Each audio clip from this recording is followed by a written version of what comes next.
Who's speaking? Who's here? Hold on, there's a lot of noise behind you because there's a lot of cars outside the.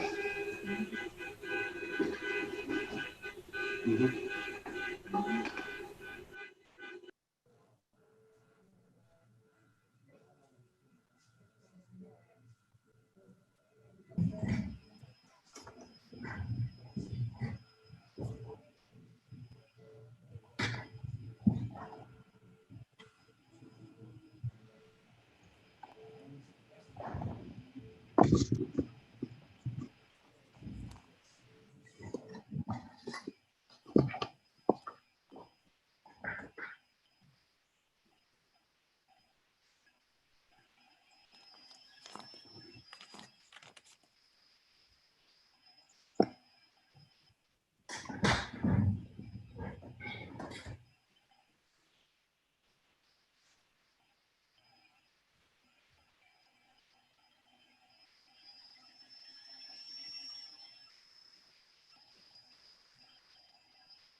I can't hear her. I can't hear her. Mayor, we can't hear you.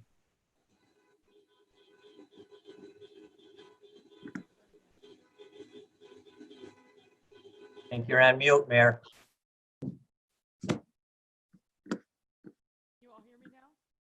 Barely.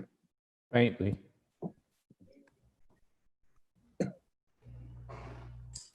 Still nothing. No. Can't hear you.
Hello. Who's calling? George, mute.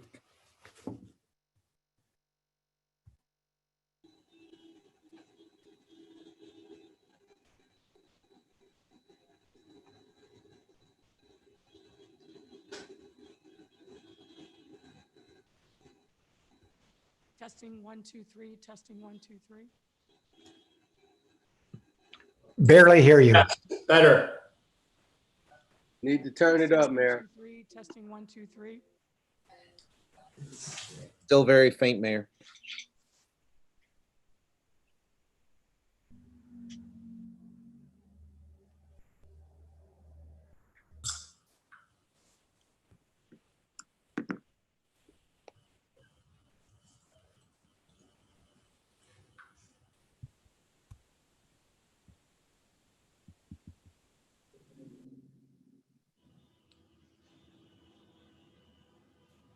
Did you officially put it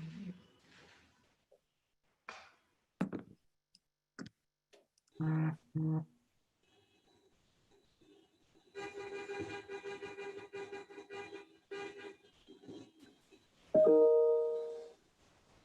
Testing, testing. That's much better. Much better. Much better. All right, let's try this again. Okay, you're all good. You're good. Good. Pursuant to applicable law and my determination that attendance by remote means is necessary because of an in-person meeting is not practical or prudent due to the declared public health disaster caused by COVID-19, this meeting is conducted via video conference. We will now have a roll call vote to establish quorum.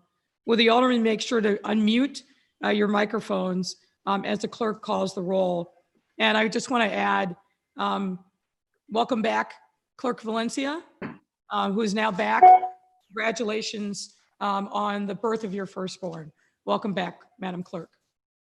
Please call the roll. Alderman Laspada. Here. Alderman Hopkins. Here. Alderman Dowell. Here. I won't call you, right?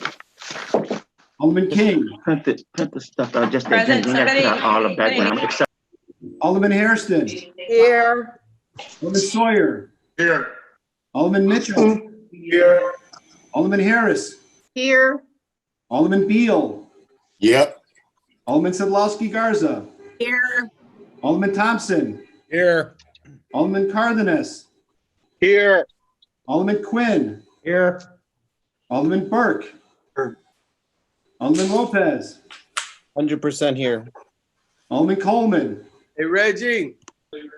Alderman Coleman. Alderman Moore. Alderman Curtis. Alderman Moore present. Alderman Curtis. Here. Alderman O'Shea. Here. Alderman Taylor. Here. Alderman Brookins. Here. Alderman Rodriguez. Present. Alderman Tavares. Present. Alderman Scott. Present. Alderman Cicho Lopez. Here. Alderman Aldonado. Alderman Burnett. Here. Alderman Irvin. Alderman Irvin. Here. Alderman Telefiero. Here. Alderman Raboyes. Present. Alderman Cardona. Here. Alderman Wagispack. Here. Alderman Rodriguez Sanchez. Here. Alderman Austin. Alderman Ramirez Rosa. Present. Alderman Villegas. Here. Alderman Mitz. Alderman Mitz. On mute. Alderman Spizzato. Here. Alderman Nugent. Here. Alderman Alderman Mitz. Vasquez. Here. Alderman Napolitano. Present. Alderman Riley. Here. Alderman Smith. Clerk, Mr. Clerk, Yes, Madam. Alderman Mitz is trying to record her presence. Alderman Mitz is present. Thank you. Alderman Smith. Here. Alderman Tunney. Here. Alderman Gardner. Present. Alderman Kappelman. Here. Alderman Martin. Here. Alderman Osterman. Here. Alderman Haddon. Present. Alderman Silverstein. Here. Alderman Coleman is here. Alderman Alderman Maldonado is here. Alderman Maldonado is present. Alderman Austin. Alderman Tabarez is here. Alderman Tavares is here, is present. Your Honor, Alderman Coleman is here. Alderman Coleman is present. Your Honor, there are 49 members present. There are 49 members present. We have a quorum. We will now have the Pledge of Allegiance. Pledge allegiance to the flag of the United States of America, to the republic for which it stands, one nation, under God, indivisible, Liberty and justice for all. And I would ask you to remain standing for the invocation, which will be delivered by Reverend Dr. Otis Moss III of Trinity United Church of Christ. Reverend Moss, thank you for joining us. Thank you very much. Let us bow this moment. Gracious and most merciful God, in whom we live, move, and have our being, we come at this moment asking for your spirit to rest heavily upon each of us. We are a city of diversity, a city of division, a city of beauty, a city of burdens, a city of pain, and a city yet of great possibility. We are all responsible and accountable to take hold of courage to create policy with a moral center. May every political decision be girded by a moral compass that seeks compassion bound to just action for those who are disinherited and for those who are privileged. And may we build a city that is yet to be, as Sandberg has said, of big shoulders.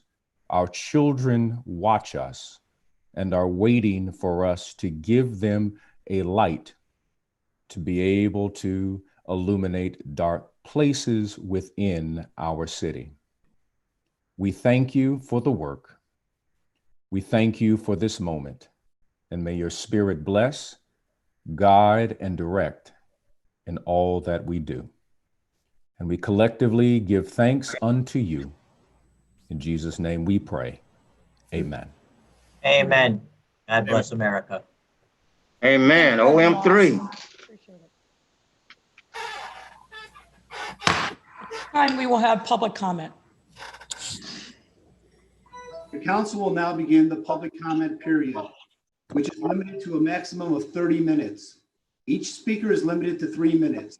Any written comments that have been submitted will be posted and made available for automatic review. The first speaker for today is Mr. John Schwang.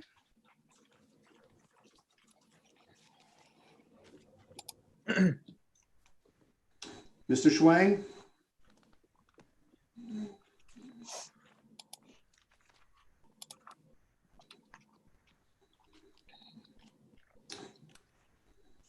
The next speaker is Mr. Michael Aaron. Good morning, I'm here. City Council members and Mayor Lightfoot, my name is Michael Aaron. I'm a longtime resident of Chicago's 5th Ward. I'm here as a member of the Chicago Alliance Against Racist and Political Repression. I also volunteer with Indivisible Chicago South Side. Chicago has a long history of police crimes. These include racial profiling, harassment, false arrest, excessive force, sexual assault, torture, and the murder of Black and brown people. It's only by happenstance that we aren't in the midst of a high-profile police shooting such as in Minneapolis or Atlanta. All our city officials should be on the right side of this issue, or they had certainly better get there, not just with your words, but with your votes. What we don't need and what we cannot accept is yet another committee to study proposals, to dither and to delay. We've had decades of that, and it has achieved exactly nothing.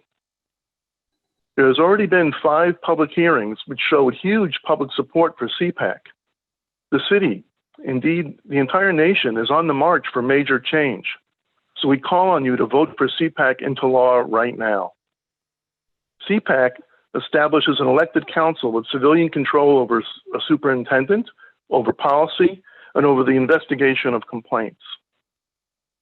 Back in March 11th, the Chicago Alliance sent the mayor a letter requesting a meeting about CPAC. This request went unanswered.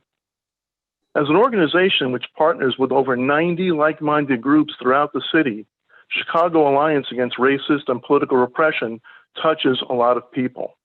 We're part of a powerful organized movement, a movement which is growing with the tide of public opinion, which is at a tipping point. Now you see us protesting in the streets and you hear our car horns. Soon you'll feel our votes at the polls. Please think back, Mayor. Think back to the work you did in the wake of the heinous murder of Laquan McDonald. It was your task force which produced a report which made the case for CPAC. It's time for the mayor and for all the aldermen to show the leadership that's been entrusted to you. Have the courage to stand up to the FOP. Tell them this is how it's going to be. Vote for CPAC and show Chicago the way forward. Thank you. Thank you, Mr. Aaron. The next speaker is Mr. Adam Horson. Hi, can you hear me? Yes, we can hear you. Great. Good morning, Mayor Lightfoot and council members. I'm here today as a former employee of Chicago Public Libraries, a current partner with Chicago Public Schools, and a resident of the 25th Ward. I want to first thank my alderman, Alderman Sigcho Lopez, and his colleagues for listening to the community and introducing an ordinance to cancel the intergovernmental contract between the city and the Board of Education. I want every member here to support this ordinance and remove cops from our schools. Minneapolis, Oakland, Denver, Louisville, and other large cities have already agreed to side with students and end collaboration with police. As the 3rd largest school district in the country, our school districts and city councils are looking to us to be an example and provide students with resources, not police. I also want to thank these same aldermen for speaking truth in their Sun-Times article and highlighting the stark inequities residents of this city have to deal with.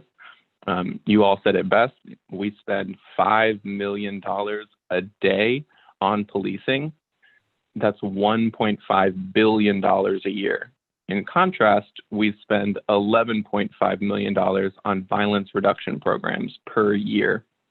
Do you feel safer? Do you feel that we have solved our societal ills by giving CPD almost half of our budget? Chicago's very own Superintendent Brown conceded that we are asking our cops to do too much.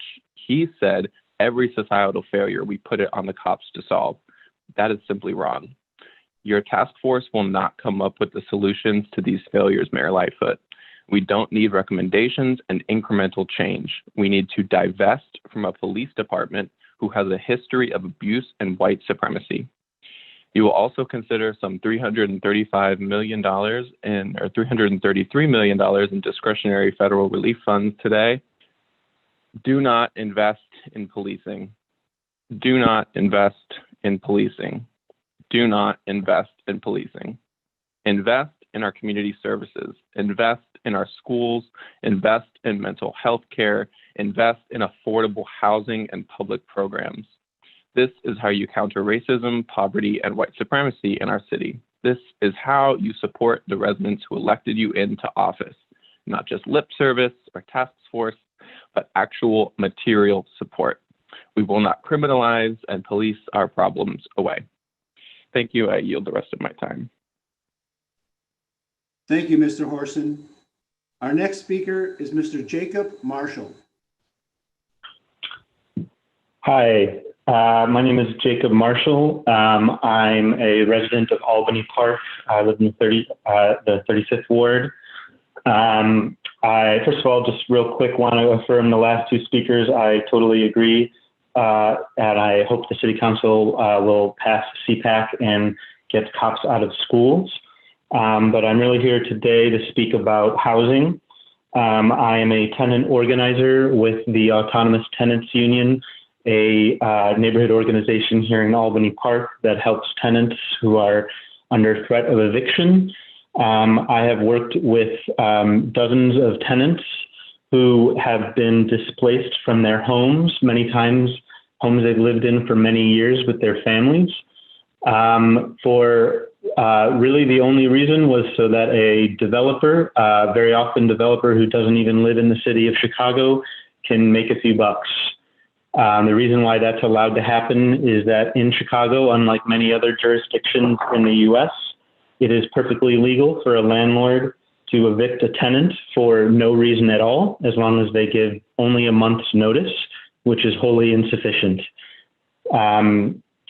A few months ago, Lori Lightfoot, the mayor, you said that you would support a just cause ordinance, which would make this sort of eviction illegal.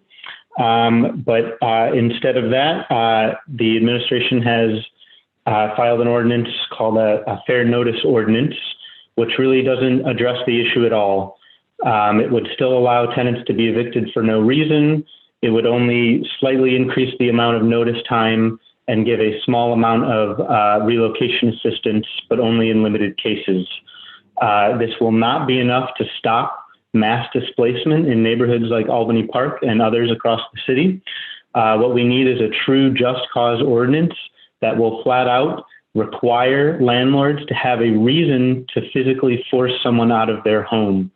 That ordinance is being introduced today. It was drafted by a coalition of organizations called the Housing Justice League.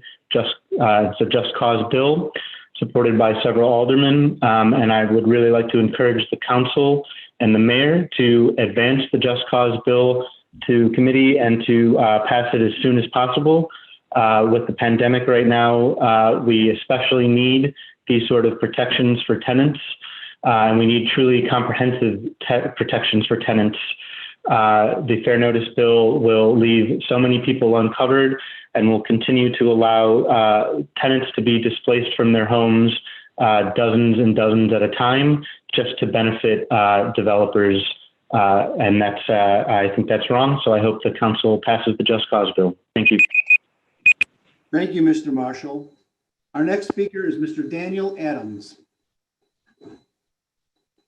Good morning, Mayor Lightfoot and members of the Chicago City Council. My name is Daniel Adams. I want to personally thank the mayor for her leadership during this difficult time. When this pandemic is over and we reflect back on this crisis, I believe we'll be thankful for her insistence that all Chicagoans stay at home and save lives. I also want to thank all the working so far right now, including our first responders, doctors and nurses, and essential workers. But we also need to appreciate our neighbors and fellow Chicagoans who are providing a most crucial service during this pandemic. Those are our neighborhood housing providers. Housing providers such as myself are small businesses that can't close. In fact, we've been ordered to stay open when the tenants, our customers, cannot pay their rent. We need to focus our attention on those immediate problems right in front of us. That is why today's eviction protection ordinance is a good idea. because it requires a good faith effort from residents who are suffering a loss of income due to COVID-19 to inform their housing provider of their situation. Consequently, the ordinance actually provides incentives where both parties can come to a mutually beneficial agreement on how to move forward. This will avoid evictions that neither side really wants, as they are painful occurrences for both residents and housing providers.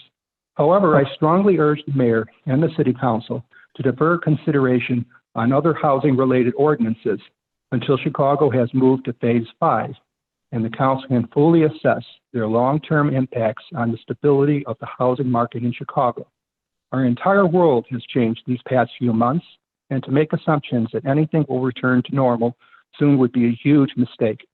Many small mom and pop housing providers are in a crisis right now.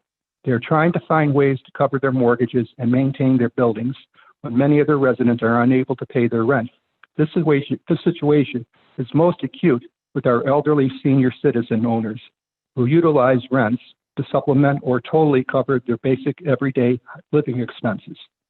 Making nature and permanent housing policy decisions in the face of such uncertainty may result in many unintended consequences. A rush to enact such ordinances in a severe economic recession could greatly harm Chicago's existing housing stock, potentially forcing many of us small building owners out of business. It also hurts the creation of more housing, especially in neighborhoods that so desperately need it, such as the South and West Sides. Neighborhood housing providers are providing housing for our neighbors. They hire locally. They buy locally. They clearly need all of our support. I thank you all for your time and attention. Thank you, Mr. Adams. Our next speaker is Mr. Alex Collier. Can you hear me? Yes, we can hear you, sir. All right. Defund the police, support CPAC. As a kid, I was told there's dignity and honor in being a police officer. As an adult, I find this to be fundamentally untrue. We are giving $1.8 billion, aka almost a third of the military budget of the entire country of North Korea, to cops. Is it because their job is so dangerous? 5% of all arrests are for violent crimes, 1% are for murders. It's more dangerous to be a roofer or a citizen. So what's the money for? Is it solving murder cases? Because only 21% of murders result in arrests. Is it preventing murders? Because homicides have gone up. Do you spend it on protecting women? The labs that test rape kits are underfunded and understaffed, so kits go untested. The number gets worse as you go from tested kits to cases investigated to arrests to actual prosecutions. Not to mention cops are 4 times more likely to be involved in domestic violence than the average citizen. Maybe cops should be paying us to solve their disputes instead of since we statistically know how to abuse people less. Do we really pay $1.8 billion to give out parking tickets, shoot tear gas at innocent people, and make Black people disappear? Oh, did you think we forgot about the 7,000 people who just vanished from police torture playground Hillman Square? It's cowards all the way down, from fully militarized, severely undertrained bullies beating and shooting innocent people in our streets and covering their badge numbers, to a lack of any real commitment from our mayor to fundamentally change the broken system that is the Chicago Police Department. Police have proven they are cowards, and you protect them. CPD has proven themselves unruly, undertrained, unaccountable, and unacceptable. You are all complicit if you don't support CPAC and defund the police. Here's an interesting quote. Not enough mental health funding, let the cops handle it. Not enough drug addiction funding, give it to the cops. Schools fail, give it to the cops. 70% of the African-American community is being raised by single women. Let's give it to the cops to solve as well. Policing was never meant to solve all these problems. That's our Chicago police chief and apparent advocate for police defunding, David Brown. Take his advice, defund the police, and give the money to mental health, education, drug recovery, and Black communities. These are actually proven to reduce crime. We're talking about teaching a man to fish here. You can give a man to fish and feed him for a day, but if you fill the lake with cops, then all the fish will die because they can't breathe. Support CPAC if you still have a heart. All schools should sever ties with the CPD. And I yield my time. Thank you. Thank you, Mr. Collier. Our next speaker is Ms. Carolyn Ross. Good morning, Mayor Lightfoot and esteemed members of the City Council. I'm Carolyn Ross. I'm President and CEO of All Chicago, Making Homelessness History. We serve as the backbone of more than 100 community partners in our collaborative effort to prevent and end homelessness. Our mission is to unite our community and resources to make sure we're providing solutions that ensure and sustain the stability of home. We provide critical financial assistance, convene key stakeholders through our continuum of care, manage a citywide database, and offer our trainings, tools, and information to hundreds of partner organizations across the city.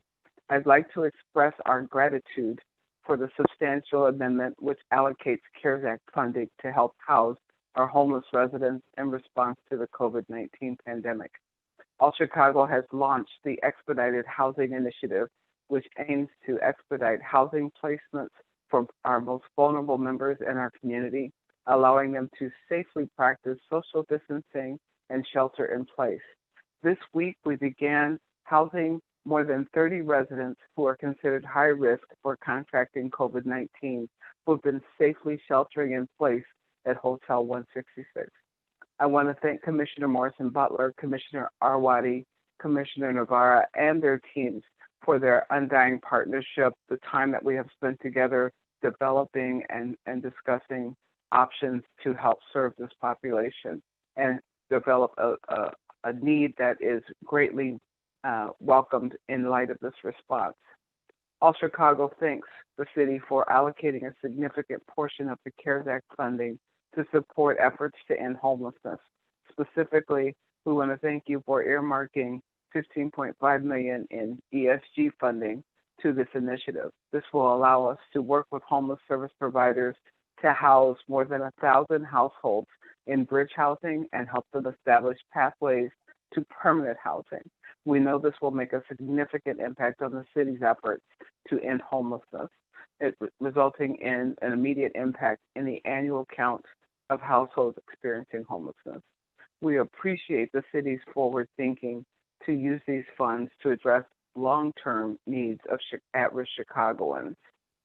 We did not expect to be where we are at this point. Months ago, I had an opportunity to meet with the mayor and Alderman Moore as we were celebrating at one of our providers serving our veterans who are homeless to celebrate funding coming in from the federal government to support our homelessness efforts. Through those partnerships, I believe we will continue to grow, and we are all in this together. I thank you for your time. Thank you, Ms. Ross. The next speaker is Ms. Karen Tettelbaum. Hi, good morning. Good morning, Mayor Lightfoot and members of City Council. I'm Karen Teitelbaum, President and CEO of Sinai Health System. I want to thank you for the opportunity to present my comments in support of the 925 grant ordinance.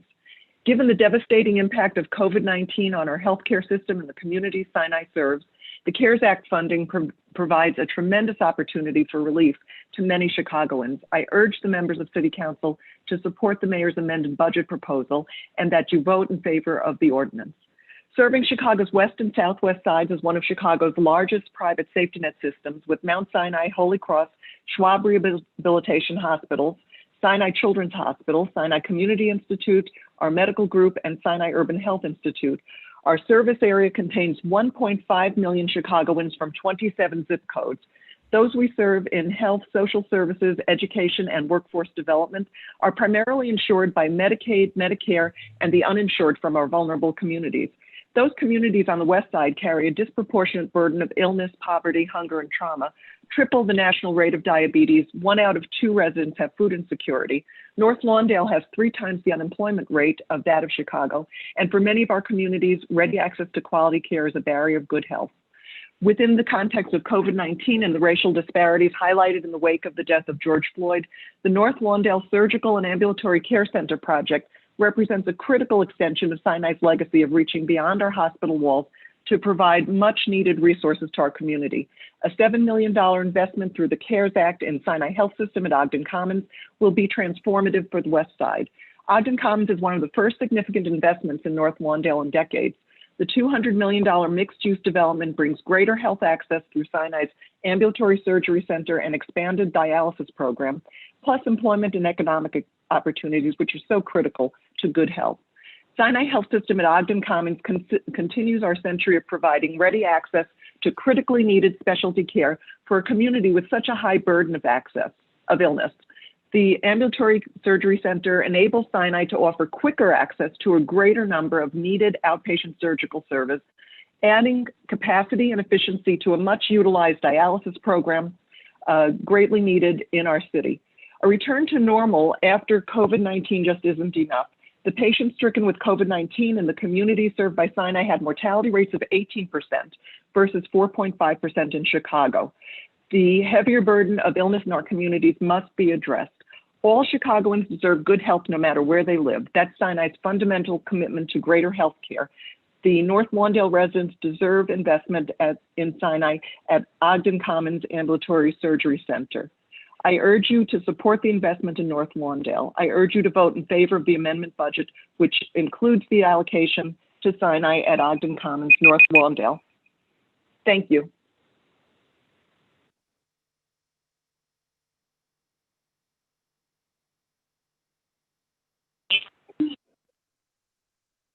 First of all, I'd like to recognize all the people honking outside, causing our mayor to fiddle with her sound for a few minutes so that we wouldn't hear them. We absolutely do need CPAC now, and we need CPD out of our schools. I'd also like to recognize the co-sponsors of the administration's knockoff fair notice ordinance. Alderman Burnett, you've received over $174,000 in donations from the real estate industry. Alderman Hairston, over $50,000 in donations from the real estate. Alderman Sawyer, a measly $22,000 in real estate donations. Though I've only counted donors with realty, real estate, and property in the name, I'm sure there are tons of shady LLC donors as well. I'd also like to recognize an earlier speaker who seemed to support the mayor's knockoff ordinance and gave lip service to mom and pop landlords. Dude, we looked you up. You work for Berkshire Hathaway. 500,000 Chicagoans are rent burdened, meaning they're a step away from the choice between food and rent or eviction, while hundreds of thousands of Chicago's renters are struggling to pay rent and scared of what's to come. Thousands in debt to landlords, homelessness, eviction on their records. This council was listening to the real estate industry, an industry with some of the highest profit margins, complaining about profit loss and about losing the ability to kick people to the street during a pandemic. You were listening to a mayor who is close friends with that industry and to your donors, supposed housing providers who only want the right to kick people out of their homes. They sent the only tenant protection bill under consideration at council to die back in April. They themselves pat themselves on the back while trotting out a non-binding voluntary pledge in a big showy press conference that did absolutely nothing. Now, despite initially supporting the Just Cause ordinance, Mayor Lightfoot has changed course and introduced the Fair Notice ordinance, which does nothing to end no-fault evictions. It simply requires landlords to give some tenants some notice before displacing them. It gives minimal relocation assistance to a select group of tenants. This ordinance exists solely to undercut and preempt the community-supported Just Cause ordinance. Me and my neighbors, including children, Black people, elderly, disabled, and immigrant tenants, were evicted a couple years ago from our apartments in Logan Square shortly after the 606 was built. The investors bought our building, gave us 30 days to leave. The Fair Notice ordinance would have done nothing to help us out of that situation. And then after we were kicked out, the investors and the new landlords likely sent a few donations over to the co-sponsors of the Fair Notice ordinance. Support Just Cause, not the sad knockoff Fair Notice bill that the mayor and her administration and her rubber-stamped city council friends are supporting. Thank you. Thank you, Mr. Robin. Our next speaker is Ms. Lynette Sims. Good morning to Mayor Lightfoot, Alderman, and my fellow Chicagoans who are viewing today's City Council meeting. I'm the co-chair of the Black Remembrance Project, and I would like to thank the 41 aldermen who signed onto our Juneteenth legislation.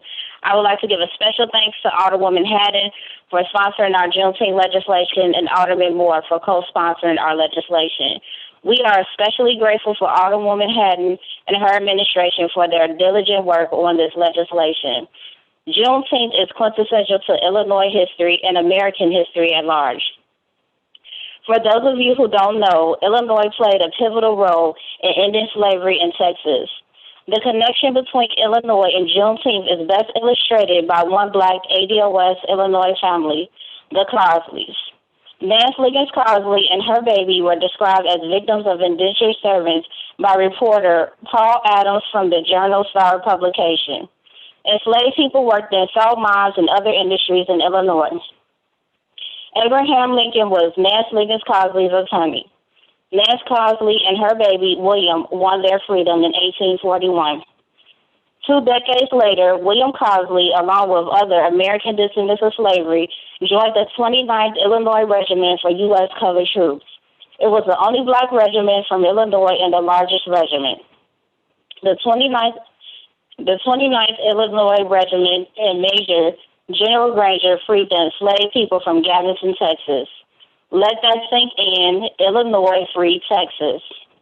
I'm asking for the mayor and the city council to honor William Cosley and the brave black men of the 29th Regiment and all of the black slavery descendants residing in this city and country by making Juneteenth an official holiday in this city. But let's be honest, recognition of Juneteenth is not nearly enough to resolve the years of torment and torture that black people have endured in this country and even in this city. Mayor Lightfoot should also accept Mayor Steve Schewel from Durham, North Carolina's challenge. Mayor Schewel challenged mayors across this country to join him and advocated for a national reparations program to eliminate the lineage wealth gap between whites and ADOS in this country. I want to wish everybody a happy early Juneteenth, and thank you. This concludes my public comment.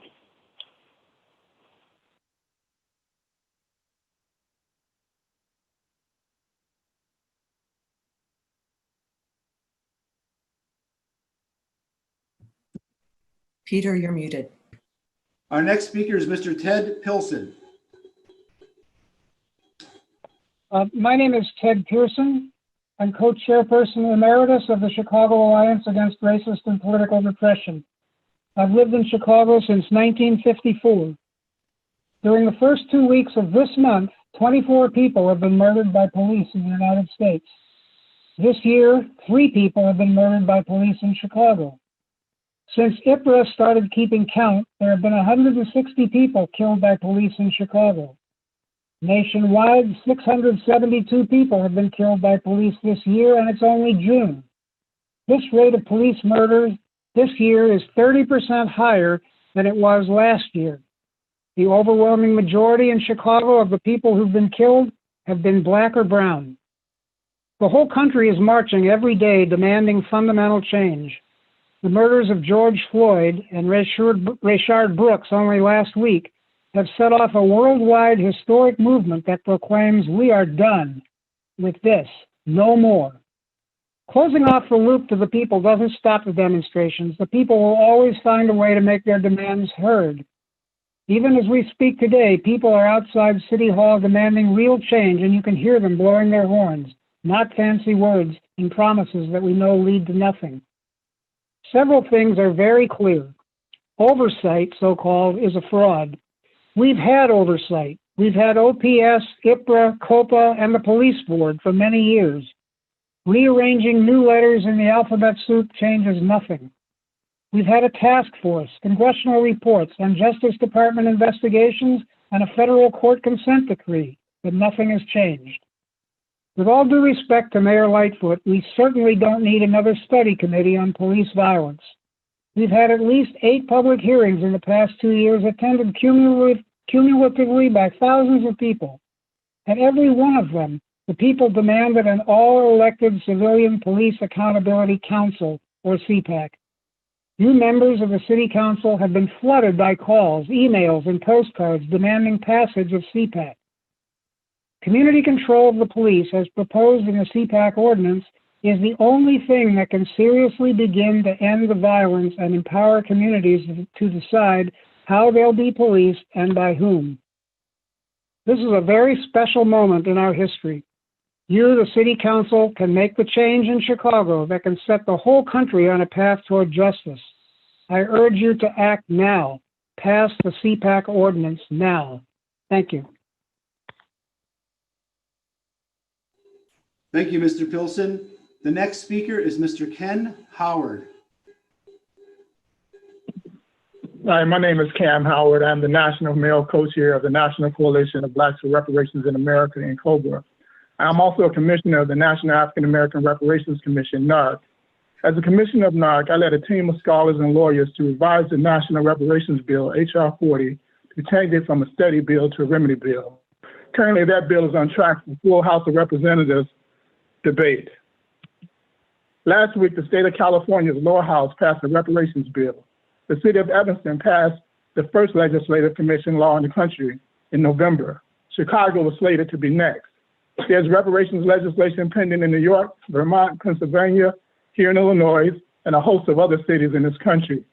I say all that to say that reparations is an idea whose time has definitely come. On June 4th, the Health and Human Relations Subcommittee heard expert testimony that, one, unequivocally demonstrated that conditions of genocide of Black Chicagoans exist right here, right now in this city. Two, that for decades, this city has been complicit in the plunder of billions of dollars from the Black community. And three, that internationally defined practices and conditions of apartheid are undeniably evident right here and right now in the city. Today at the United Nations headquarters, a petition is being filed by the African Union, representing the governments and people of Africa, charging America with systemic racism against its Black citizens. The effects of systemic racism are wide disparities in conditions of life among Blacks and other ethnicities.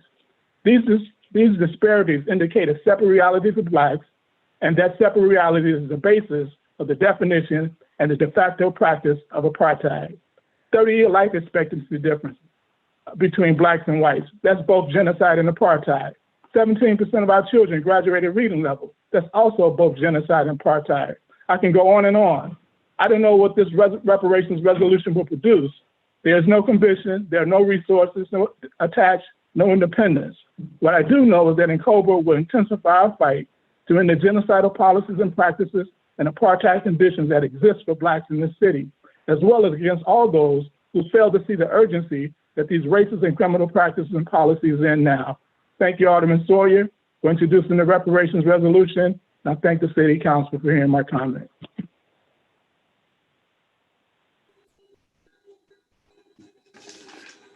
Thank you, Mr. Howard. The time allotted for the public comment period has expired. This concludes the public comment period. Resolutions. I believe there are 3 resolutions and 1 proclamation. We will hear the resolution regarding Alderman Notaris's death. And I would ask that we keep the remarks brief and that the resolutions themselves will be read subsequently. Alderman Riley.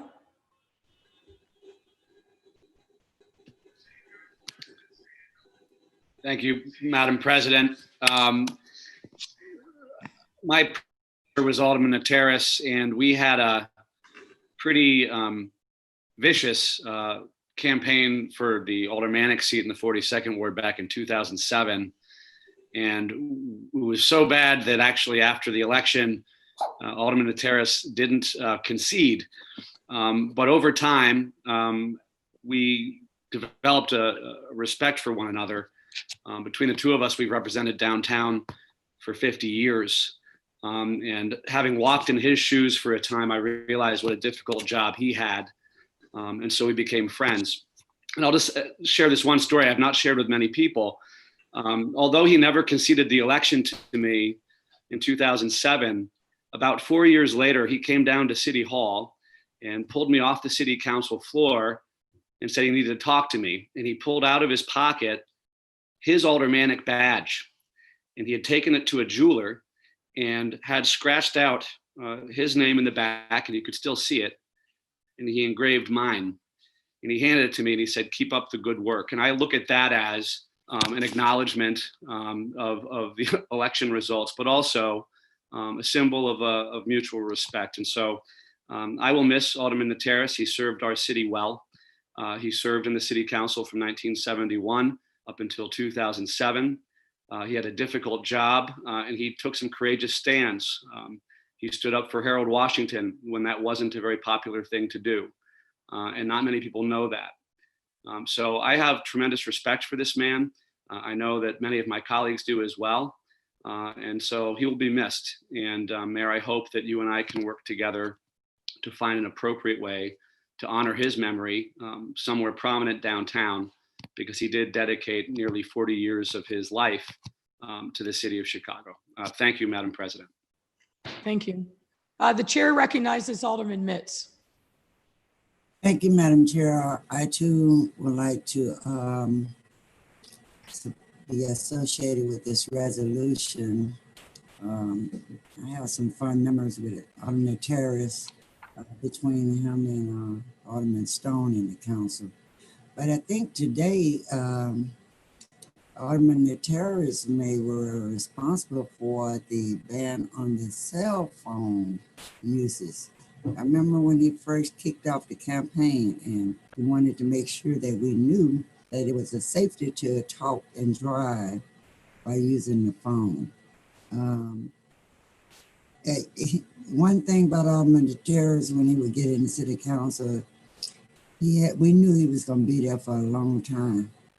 He liked it to talk, and he liked to express himself about the knowledge that he had in government.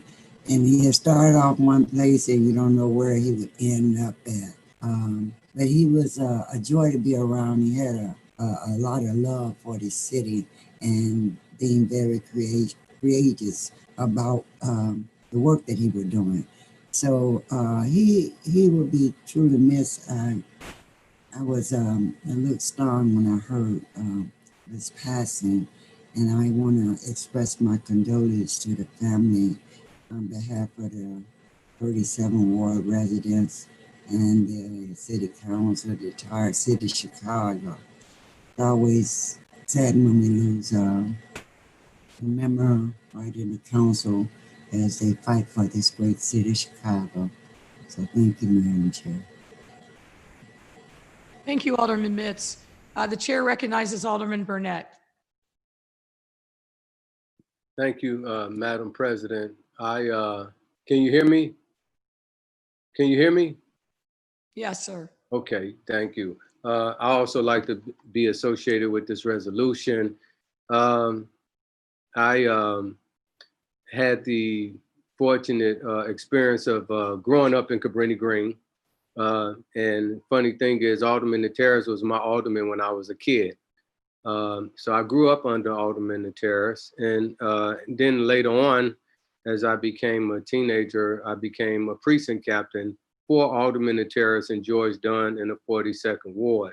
A lot of folks just think Alderman Nateras represented the Gold Coast, but before the maps changed in the 90s, Alderman Nateras actually represented Cabrini Green for a long time. And he was very strong in advocating for a lot of the affordable housing that was built around the Cabrini Green area. He helped a lot of the people in the community with some of the jobs and services in that community. In Yiddish, they would call him a mensch, but he had a very unique way of doing things for you. He had to give you an earful before he did it, but he always came through and took care of his ward. And then later on, I was blessed to be able to serve with him in the city council. My heart and my prayers go out to both of his children, who I know very well. I consider them to be my cousins, right? Spoke to his son the day I found out. He's going to be missed. That he's another great contributor to the city of Chicago who we have lost. God bless him, and thank you. Thank you, Alderman Burnett. The chair recognizes Alderwoman Hairston. Thank you, Madam Chair, members of the City Council. I too join in this resolution. I had the honor and the privilege of not only serving with Alderman Nateras, but also of having numerous fights with Alderman Nateras about ordinances. But Alderman Nateras always made sure to educate me as to why his position was his position. I got an opportunity to work with him while I was in law school in George Dunn during the Harold War. An advisor. You know, we worked on a lot of things together, and he was truly an asset to this city council. When he left, and God bless his family. Thank you. Thank you, Alderman Hairston. The chair recognizes Alderman Cardenas. Thank you, Madam Chair. I do have, just like my colleagues, fond memories of Alderman Nateras, although I served between 03 and 07, when he left in 07. He was sort of a quirky alderman, but always focused on the little things in his community. Quality of life issues were really, really important to him. And he's from a different era, to be honest. Magnificent Mile in Michigan, on Michigan Avenue, would not be what it is today if it wasn't for Alderman Nateras. A big pro-business, obviously would not be popular today, but he helped property owners during that time to obviously improve the city and downtown area as well.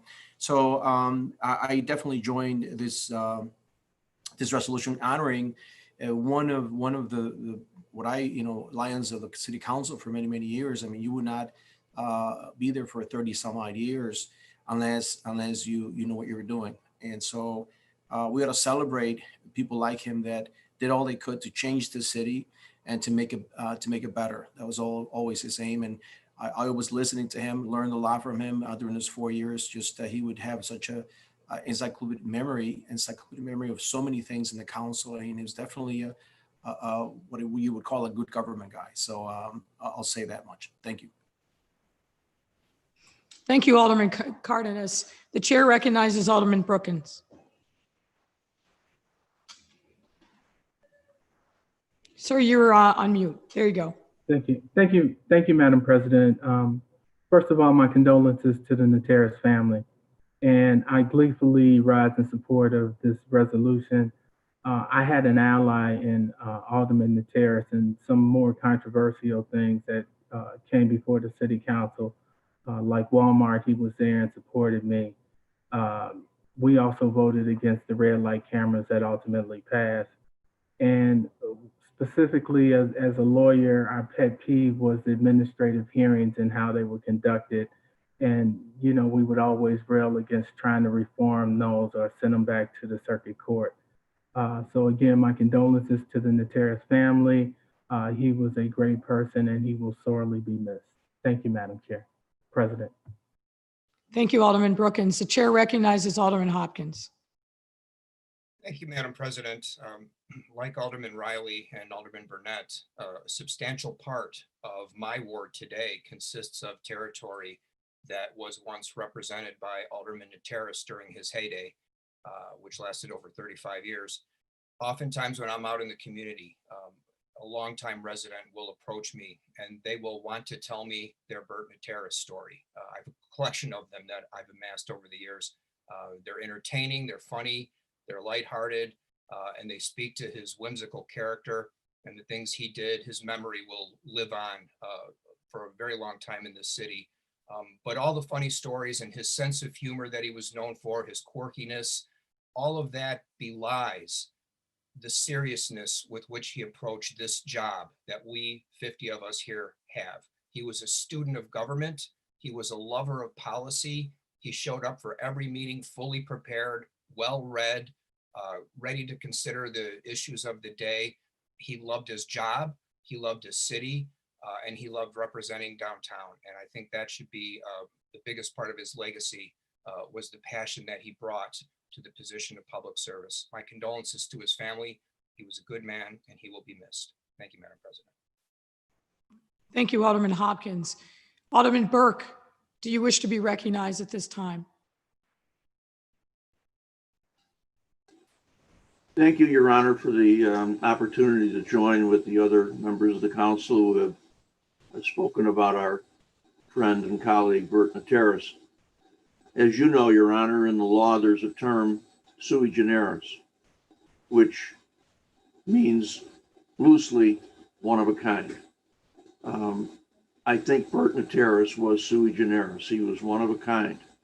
In all the years that we served together, I had many occasions to marvel at his wisdom and his determination. None perhaps more than the night of March 2nd, 1987, when he was the deciding vote that made Gene Sawyer the mayor of the city of Chicago.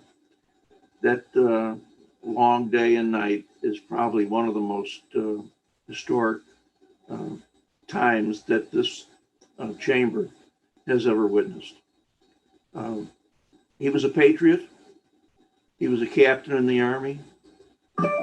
Like his political protege, Jesse White, he was a paratrooper.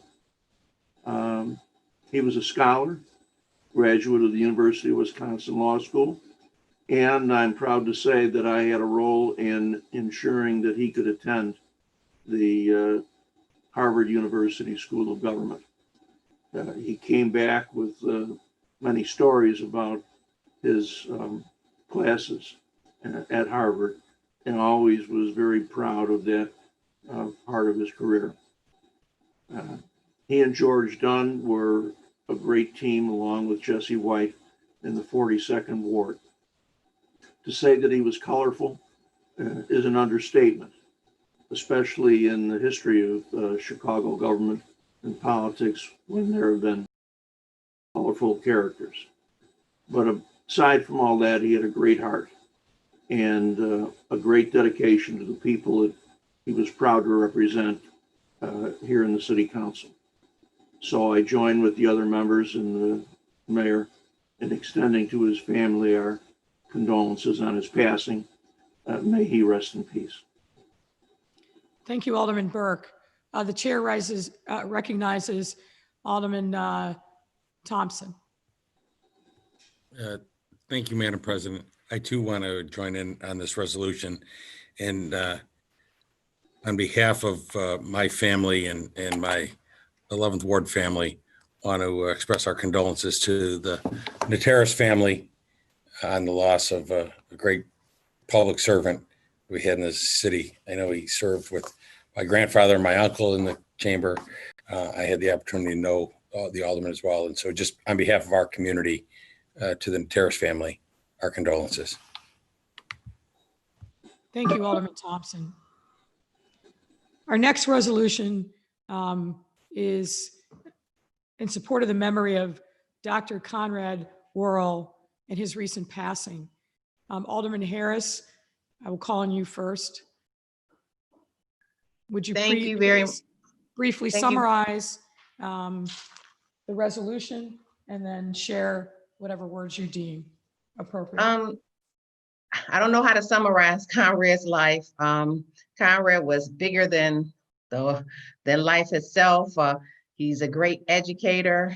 And I want to say that was his very first love, being an educator. But his second love was track and field. And that's kind of where we merged together, and we began to work on building a track and field facility in my ward. And Conrad, it became a conversation every day of his life. What's happening with the track and field? And to the point that as he entered into retirement, the track and field became his baby, and I could just release it and give it to him. And it took on a new life for him and for me. Conrad was never one to bite his tongue about anything, the way he felt about you and anybody else in the universe. He was very honest and open about everything that he did, but he loved track and field. And so I am hopeful, Madam Mayor, that Madam President, that we will have an opportunity to name that facility after Conrad Worrell, because this became his life work. And so today, I am saddened by his loss.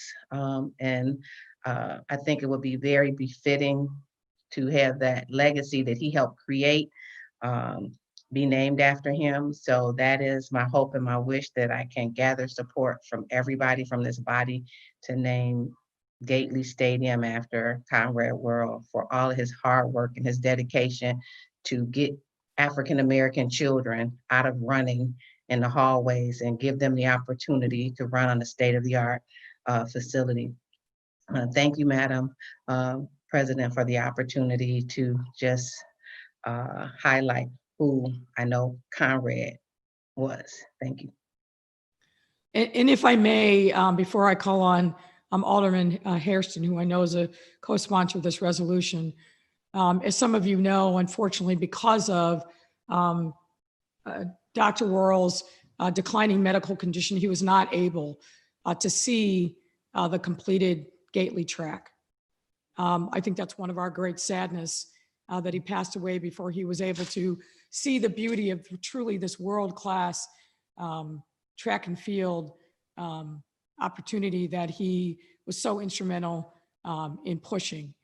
The other thing that I will say is that the Chicago Park District has heard from a number of you and others and is in active consideration of some appropriate memorialization of Dr. Worrell's contributions to seeing Gately come to reality. I know this is something that I believe started under the Harold Washington administration.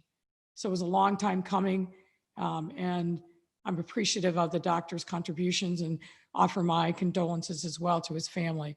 The chair now recognizes Alderman Hairston. Thank you, Madam President, members of the City Council. I too join in this resolution. Dr. Worrell knew me when I was born. Our families actually worked together. His father worked at the Washington Park YMCA. He was head of the Washington Park YMCA, and my grandmother was the resident manager. And the Worrell family actually gave my mother and father the christening gown that I was christened in. And he worked very closely with my mother. He considered my mother a mentor to him. And when I entered politics, he served as an advisor. He was a supporter.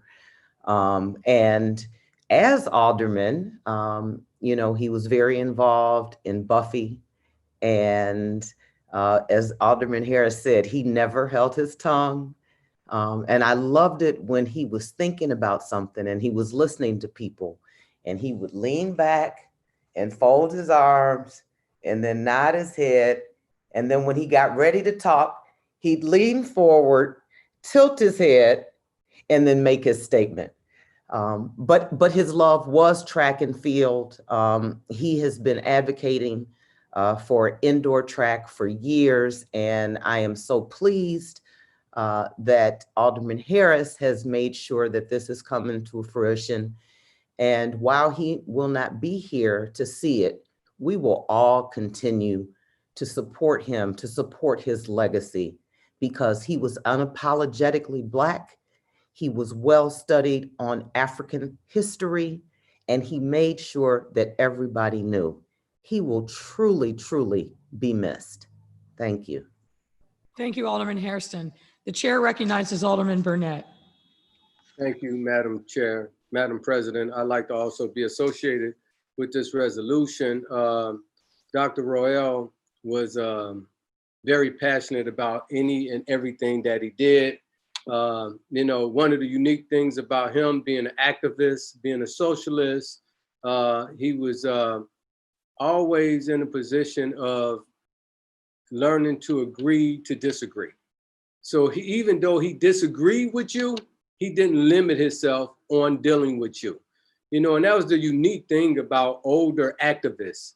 They know how to agree to disagree. Okay, we disagree on things, but we still have things in common that we can work on.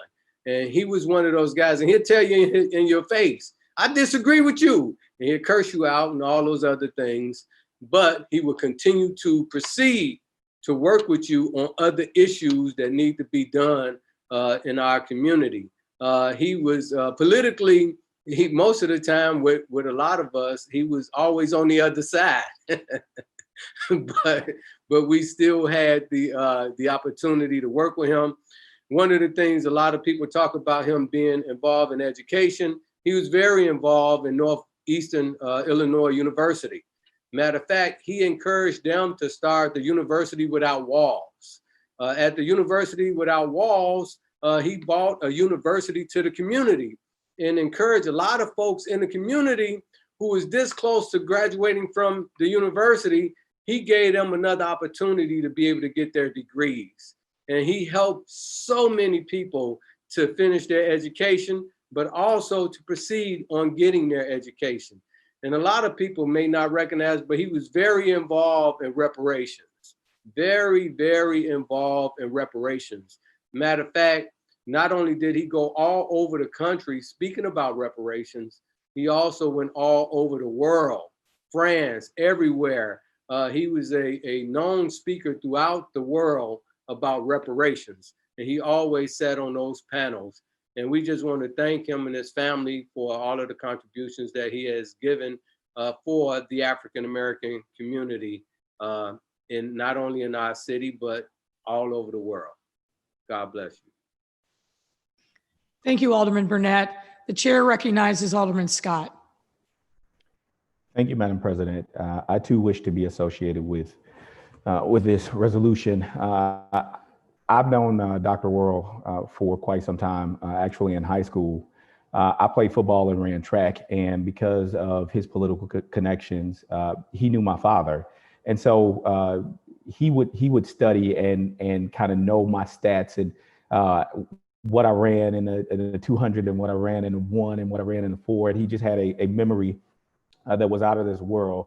And as I matriculated through graduation and got back to the city, I started working at the Chicago Park District. And that's when he really started to hound me about the indoor track, which now Alderman Harris has the fortune of having an award. But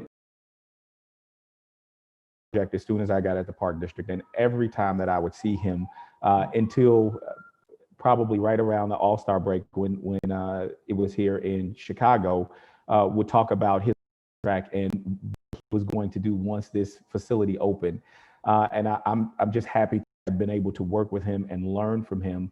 One thing that Alderman Burnett said that I can truly agree with is he could agree to disagree. And he didn't always agree with the stance and what I did politically, because again, he watched me grow up from a young man in high school into where I am now. And so we were not always on the same side when it comes to issues that relate to the city of Chicago.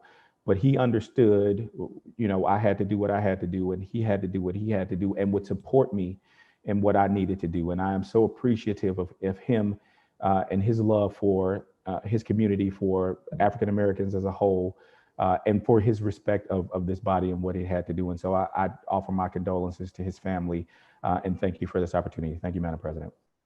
Thank you, Alderman Scott. The chair recognizes Alderman Sawyer.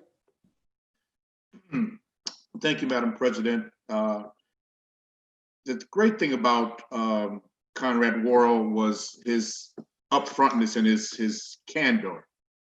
I had the great opportunity, although I've known Brother Worrell for many, many years.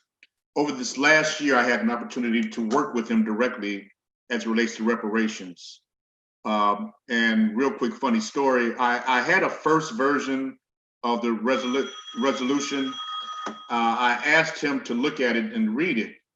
So he asked me to come down to Buffy to his office, and he looked at me and Brother Cam Howard, and we were sitting there, and he threw the resolution back at us. He said, "This is garbage. Go back," and he went to his office and came back and brought all these books and pamphlets for us to read. He said, "Look at this, read this, this is what you need to be doing."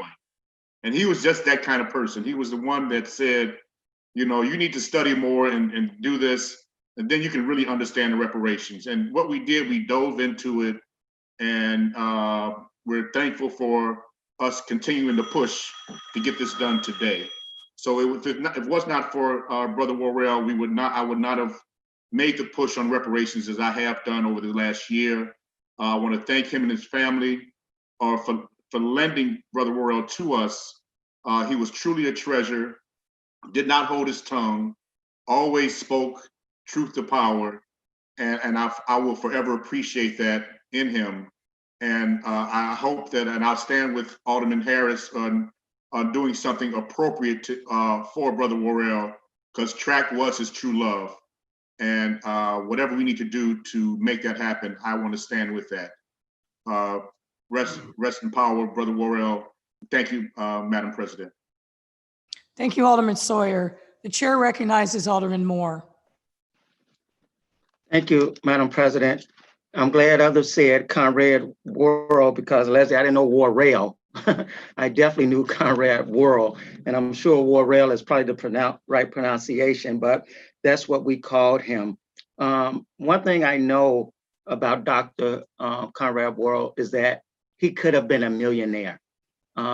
He could have gone on to do what we call those things that make you the money, but he decided to stay and fight what we believe for the cause, fight for the least of those, and really push education and make sure that on the bigger scale, people learned. And when you learn, then you can be able to challenge the policies and the powers to be to uphold your community. And that's what he was about.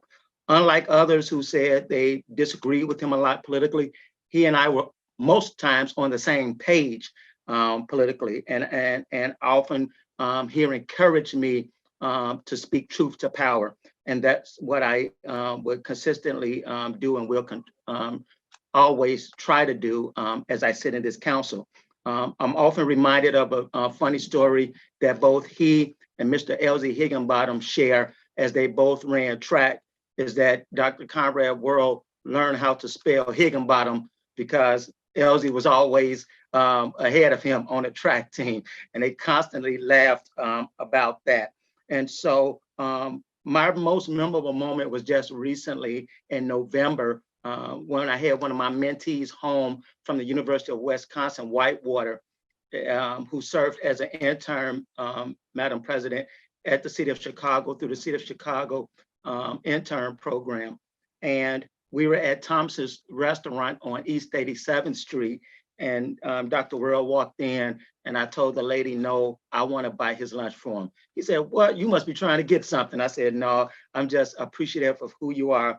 And he spent an hour just talking to me and my mentee, again, pouring into us and just encouraged me to speak truth to power. And so for that, his legacy will continue in myself and I'm sure others. So I do support this resolution and any efforts definitely to rename Gately after Dr. Conrad Worrell. Thank you, Madam President.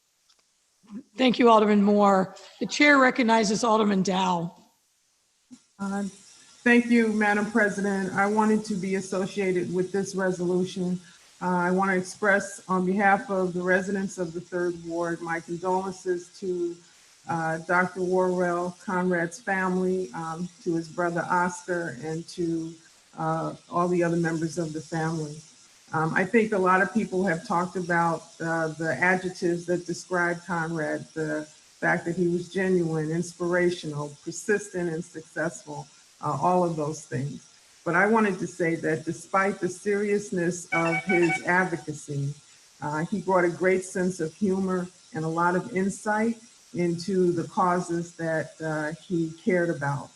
I first met Conrad when I shortly arrived into Chicago. You meet a lot of people along the way. I was working at the Bobby Wright Mental Health Center along with Steve Coakley, another one of our deceased activists, who took me to the Center for Inner City Studies to meet Conrad and to just sit and listen some evenings to the discussion.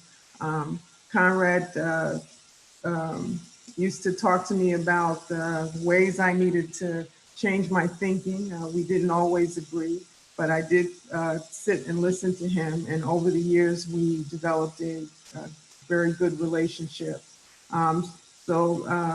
Alderman Harris, Chairman Harris, I support whatever honor that you and the mayor decide to bestow upon Conrad to create just memory of his legacy in the city of Chicago. He's so deserving, well deserving, and just wanted to say that, and condolences to his family. Thank you, Madam Chair. Thank you, Alderman Dow. The chair recognizes Alderman Brookins. Thank you, Madam President. To everything that my colleagues have said before me, I want to say ditto. And some of my fondest memories with respect to Dr. Worrell were at Northeastern Illinois University in the basement that was affectionately called the Hole. And some of those political discussions that went on were very lively and helped shape my thinking and political career. While Dr. Royale was a giant, he wasn't so big as to admit when he had made a mistake. And my family and I had the utmost respect for Dr. Royale and his advocacy. And so I want to offer my sincere condolences to his family. I want to associate my name with anything that has to do with naming something for a giant in our community. So thank you, Madam President, and rest in peace. Thank you. Thank you, Alderman Brookins. The chair recognizes Alderwoman King.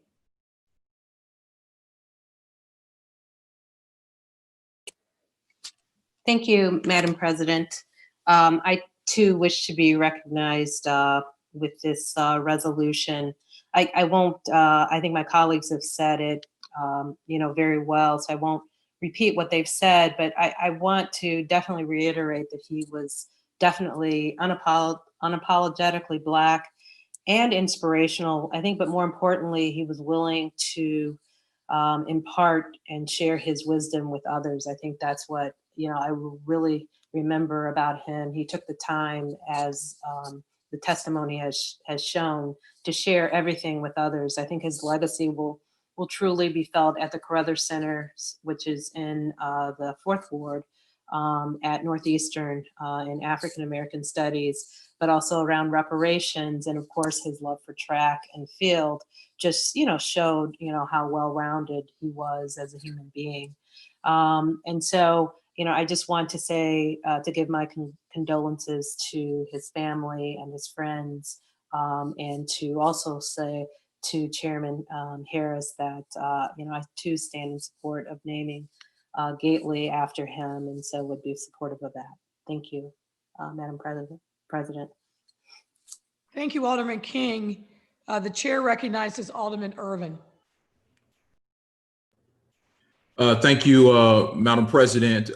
Again, all the words that have been said about Dr. Worrell have been great, as he was a great individual. I really did not have a whole lot of dealings with Dr. Worrell, but I did have a lot of dealings with his daughter, who was a principal at Al Raby.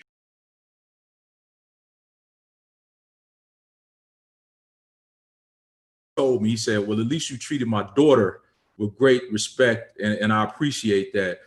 So in time, relationship, and again, he was unapologetically Black. We may not have agreed on everything, but I do believe that the words and the positions that he took were in the best interest of what he believed to be best for our people in our community. So this is a great loss for our city. This is a great loss for our community. And again, as Alderman Harris stated, whatever we can do to properly memorialize his life, his legacy, and what he meant to Chicago, we're 100% on board with. Thank you, and God bless Dr. Worrell and his family. Thank you, Madam President. Thank you, Alderman Irving. I believe that those are all the members who wish to speak on this particular resolution. I appreciate all of the heartfelt testimonials. I'm sure that they will be a balm to the family as they go through the difficult process of grieving. Next is the Juneteenth resolution, and I'll call upon Alderman Haddon, who is the primary sponsor. Alderman Haddon. Thank you, Madam President. I want to thank Mayor Lightfoot, my colleague, Alderman David Moore, and my other colleagues in City Council who've supported this effort. Juneteenth is the oldest recognized celebration observing the freedom of African Americans from slavery in the United States. Juneteenth is a historic milestone reminding Americans of the triumph of the human spirit over the harshness of slavery and the basic civil right of freedom and equality for all. This celebration honors those 11.5 African Americans who survived in chains the voyage to the Americas, as well as the millions that did not survive. For more than 200 years, the enslaved were stripped of their humanity by forced family separation, rape, branding, whipping, mutilation, and death. I want to thank Lucretia Burtz, the members of the Black Remembrance Project, for bringing community voice to City Hall, for taking initiative on this effort, and for trusting me to work with them as a partner on this legislation. I know that we have more work to do, but together we're going to achieve our goal of making this an official holiday in our city and in our country. I also want to thank TJ Crawford and Black Culture Week for being a leader in organizing celebrations for years around our city.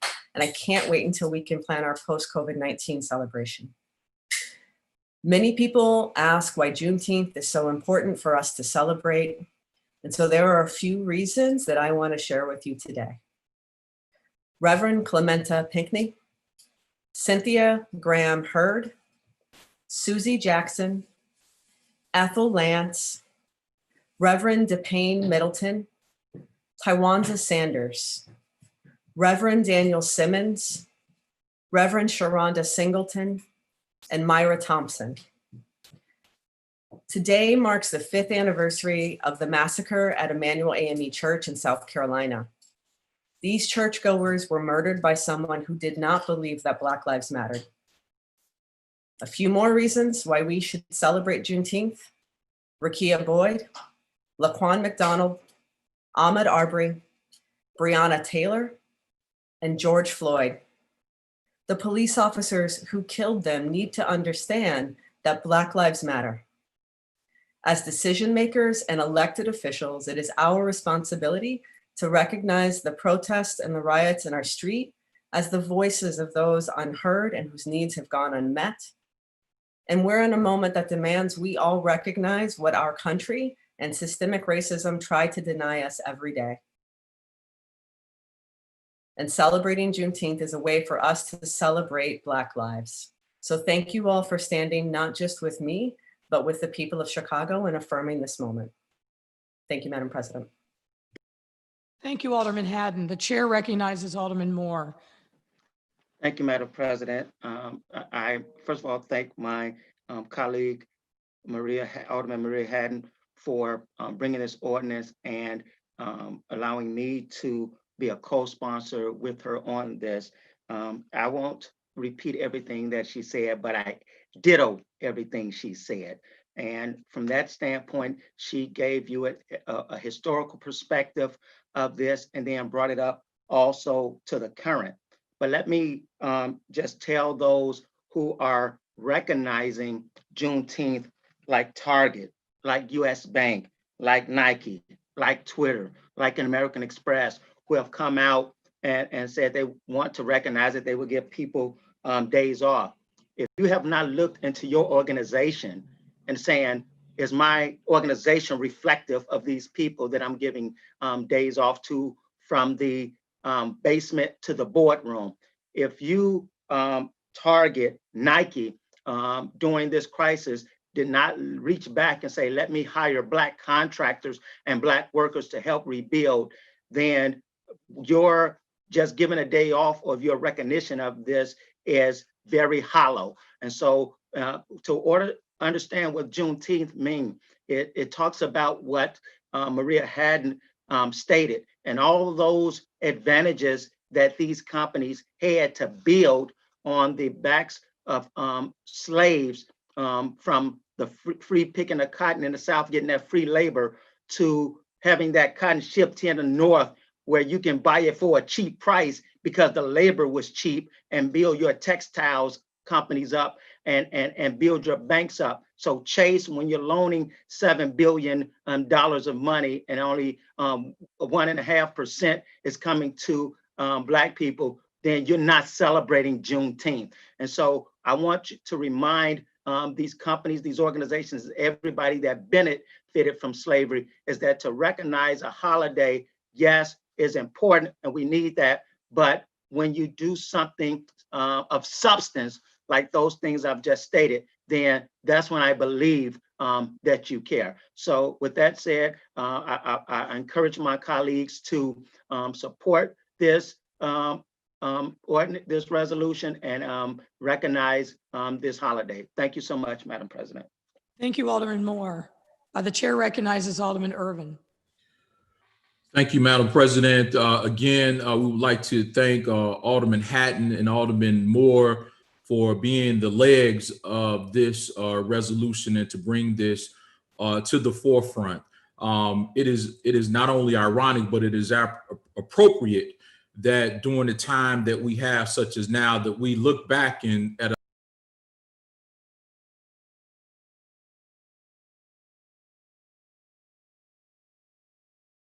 but beyond this, make those words come into actions. In order for us to do some of these things, we're going to have some extraordinary courage. And I will say this today, and I will stand by it. For us to get some things that we never had, we're going to have to do some things that we have never done.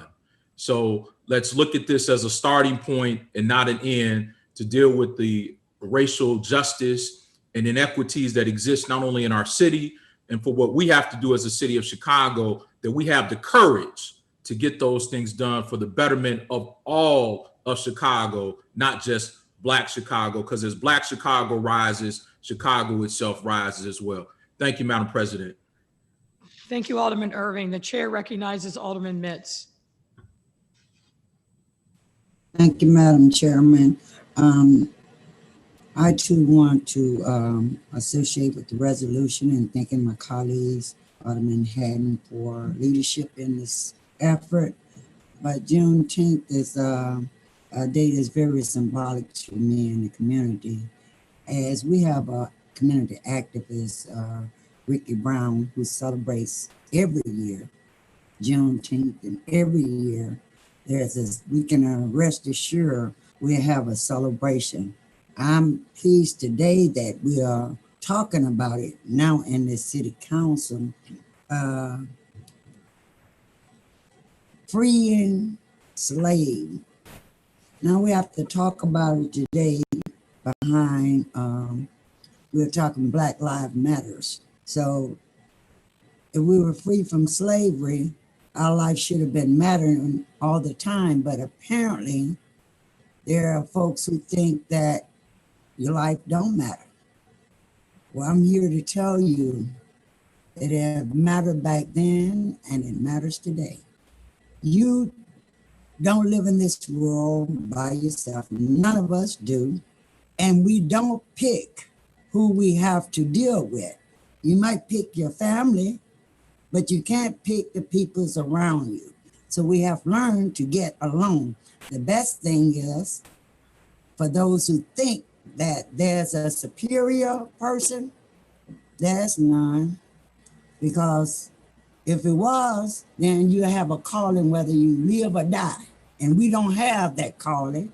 You don't have that calling and the right to choose for others whether they should live or die. So if we're gonna celebrate Black Lives Matters, we need to act and be swift in our acting. But first, we gotta recognize Juneteenth, because that was the time that we was free, supposed to be free. Some people don't wanna let us free. So we're gonna have to continue to work to demand that we become free, and particularly for our kids. If you would reverse this and put it on the other shoe, then I would wonder, how would you feel? So I commend you, Alderman Haddon, Alderman Moore, all of the colleagues, and even those who haven't signed on. I would urge this to be a full city council vote on this resolution. Thank you, Madam Chair. Thank you, Alderman Mitz. The chair recognizes Alderman Burnett.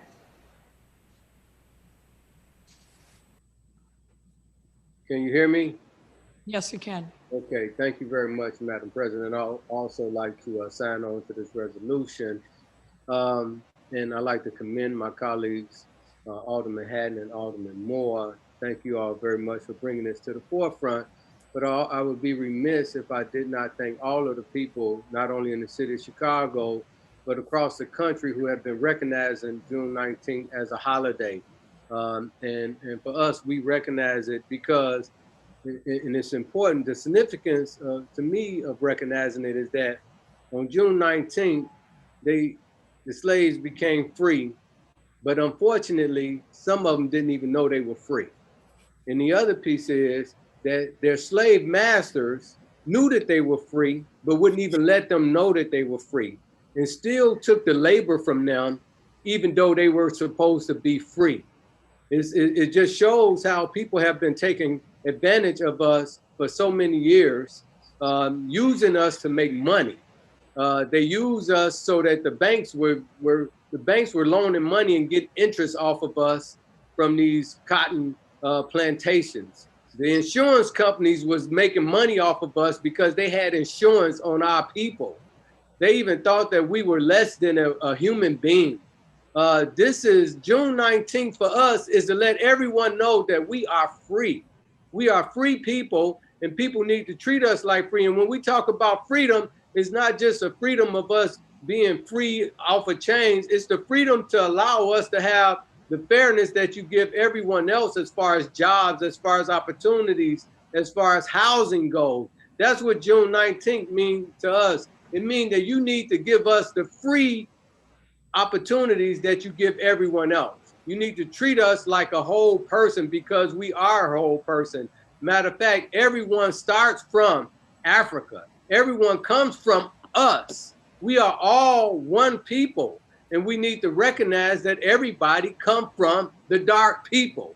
We the ones who were the first ones on this earth, and everyone else came from us, and we're all related to each other, and you need to recognize us as human beings, 100% human beings. Congratulations on this. I hope that everyone honor this day, and everyone recognize that this was the day that we became free out of our bondage, and that we recognize ourselves that we are free, and we shouldn't expect anything less than anyone else gets in our city and in our country and in this world. Thank you. Thank you, Alderman Burnett. The chair recognizes Alderman Sadlarski Garza.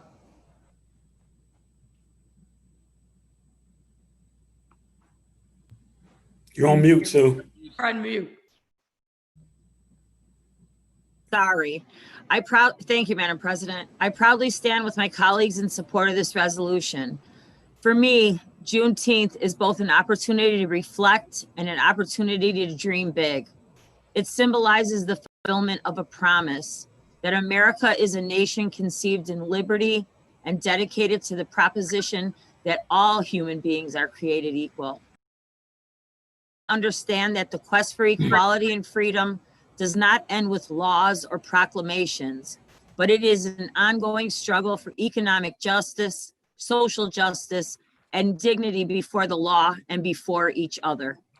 And it is perhaps Chicago, more than any other city, which must enshrine Juneteenth, a city founded by a pioneer of African descent, a city which became a refuge for millions of African Americans to find a better life, to follow their passions, and to become leaders in arts, entertainment, politics, and culture. The city which molded Abraham Lincoln, the city who would issue the Emancipation Proclamation and provide the act which the formerly enslaved men and women of Galveston, Texas would come to celebrate as Juneteenth. I rise in support of this resolution to honor the sacrifices and services and successes of millions of African Americans in this country, and I encourage the City Council to recognize Juneteenth in the city of Chicago as a holiday. Thank you. Alderman Riley in the chair. Thank you, Alderman Garza. Next is Alderman Hairston. Thank you, Mr. Chair, Mr. President, members of the City Council. I too join in this resolution and would like to thank Alderman Hatton and Alderman Moore for putting this together. You know, since we just talked about Dr. Worrell, one of the things that he did, and Henry English and some others that were involved with an organization called CEASE, which was Citizens for the Improvement of Education in South Shore, we actually had a Juneteenth celebration some years ago. And it was marked with a parade that everybody participated in. And we had floats that reflected Black historians. And that has since gone away and has been dismissed. We are celebrating this year 155 years. And You know, the irony of it all, that even though Abraham Lincoln is from Illinois, when he was a congressman, he unsuccessfully tried to do something about slavery. And then when he became president, he signed the Emancipation Proclamation. And that's all I ever heard about in the history books. There was never any mention about Juneteenth. The interesting thing and the twist about this was that when it came to reparations, the slave owners got the reparations. Lincoln didn't believe that the slaves deserved anything. And he thought that the slave masters needed just compensation because their private property had been taken. Currently, there are 47 states plus the District of Columbia that recognize Juneteenth as a holiday. Illinois is not one of them. Ironically, one of the largest celebrations of Juneteenth was held in Minnesota. Yep, Minnesota, where George Floyd was murdered. And here we are today being dismissed. And if people don't understand why Black people are angry, why they are protesting, why they are rioting, it is because we have been dismissed. We have been dismissed in the boardroom. We have been dismissed on corporate boards.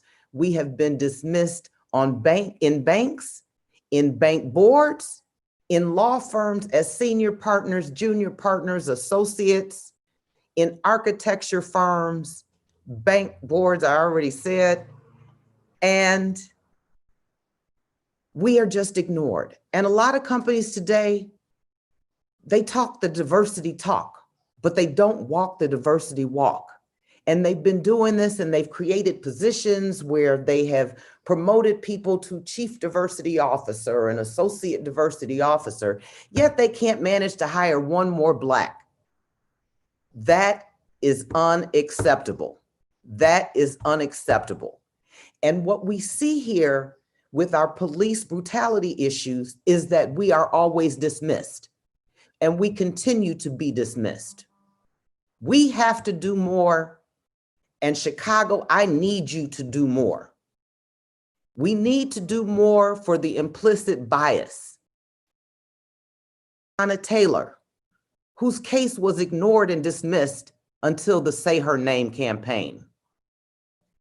I am angry, and I don't apologize for that, because I have been discriminated against my whole life, be it interviewing for a law firm as an associate where I was asked whether I type.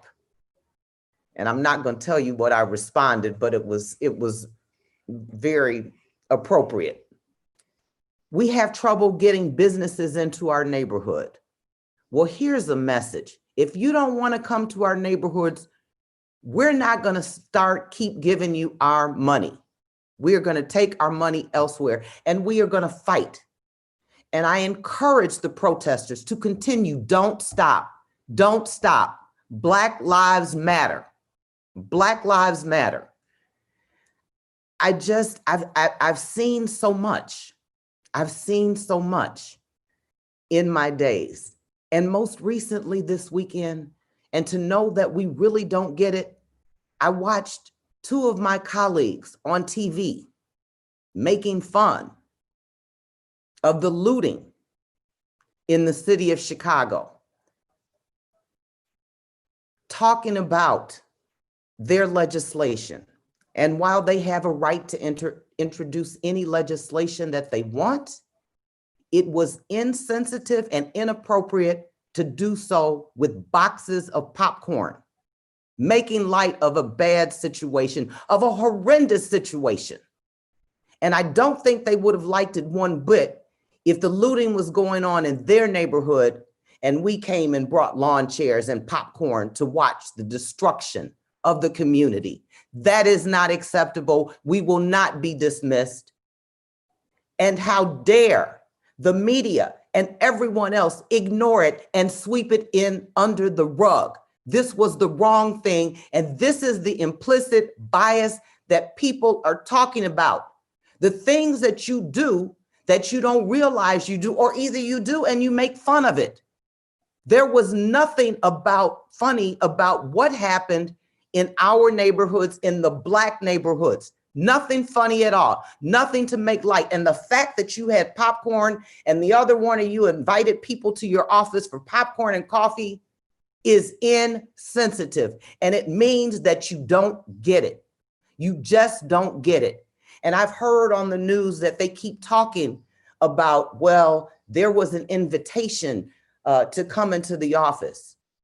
Even if that was the case, the invitation was not for them to sit and do nothing and watch mayhem happen around them. That was not acceptable. That is not their job. That is not what my tax dollars go to pay for.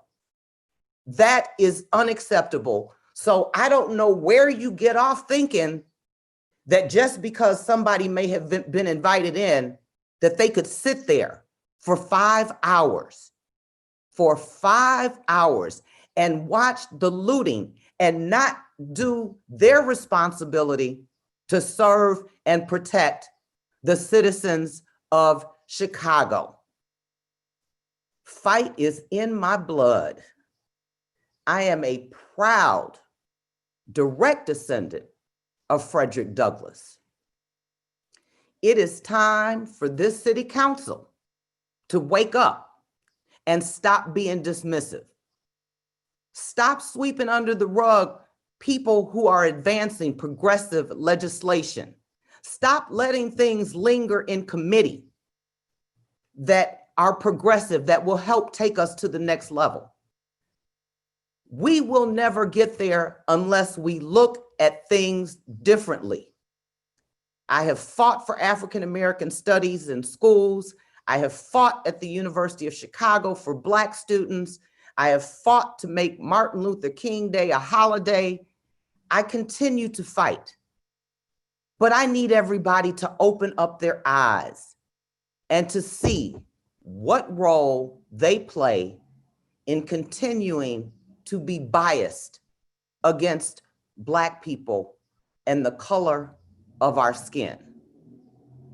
And Madam President, members of the City Council, I stop now because it has been exactly 8 minutes and 46 seconds, the exact amount of time that George Floyd had the knee on his neck. Thank you. Thank you, Alderman Hairston. We have a long list of folks who want to speak, and I would just ask that the successive speakers are mindful of the fact that many of your colleagues also want to speak to this resolution. The chair recognizes Alderman Curtis.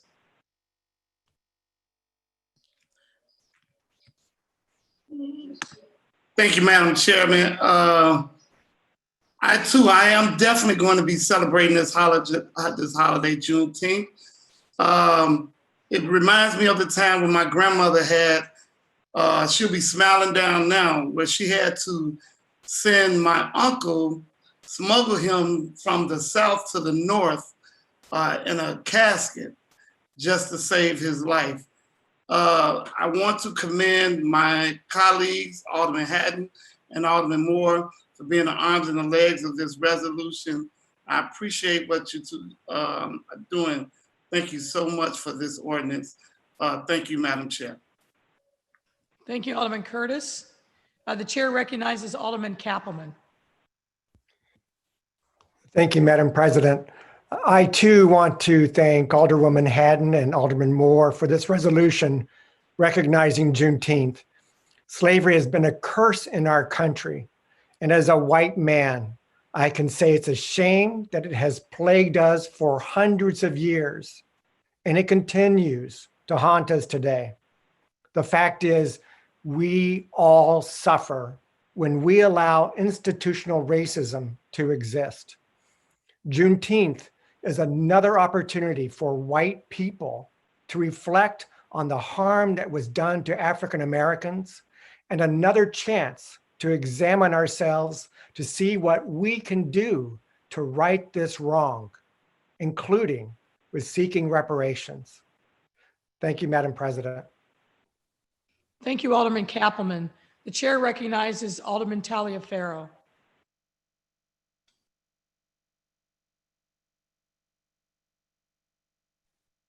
You're muted. Alderman, I think you're on mute. I think you're still muted. There you go. Thank you, Madam President. I too rise to be associated with this resolution and thank the leadership of my colleagues, Alderman Haddon and Alderman Moore. When I think of emancipation, I learned emancipation at an early age. Although it was from a different context, I learned that when I turned 18, I became a man, and that I was free from what I believed was parental control, and free to legally be able to pursue things as an adult. As I got older and moved away from the South, I learned emancipation was also about being emancipated and free from being an enslaved people. Today, as I look at emancipation and Juneteenth, I think about symbolically that we have been released from slavery, but in some context, we are still somewhat not completely free and not completely emancipated from the years of slavery in our past. We're not completely free of restrictions of a legal system, of social and political restrictions. And I think we have a long ways to go. And I thank my colleague, Alderman Leslie Hairston, for her impactful statements that she made. And I stand by you 100%, Alderman Hairston, and thank you for your comments. You helped me to see, even as I continue to look at what we have accomplished, that we still have a ways to go. And I stand in support of your statement as well. Thank you, Madam President. Thank you, Alderman Taliaferro. The chair recognizes Alderman Vasquez. Thank you, Madam Chair. I also want to stand and be associated with this resolution. I won't echo the comments that many of my colleagues have made, as they were amazing, and I want to make sure that I'm mindful of time. I wanted to, as a member of the Latino caucus, also show our support in recognizing what the symbolism is in Juneteenth and recognizing it year over year so that we can acknowledge how far we've come and how far we have yet to go. And so, as having it be an annual reminder of the situation we're currently in, I would also ask my colleagues that, recognizing that although slavery was announced as ended, when we have Jim Crow, when we had redlining, when we had many different legal stances that continue that kind of mental slavery and subjugation of a people, that we recognize our duty as a legislative body. So when we look at some of the laws that are actually we're trying to pass and push, that they move us forward. And so when we think about the fact that the police state stems from slavery here in America, that we think about that when we address those issues as a council as well. So I stand in support. I am completely appreciative of the members of the colleague that put this resolution ordinance together, and look forward to seeing us further move our efforts to accomplish more so that Black folks in America really are free. Thank you. The chair recognizes Alderman Smith.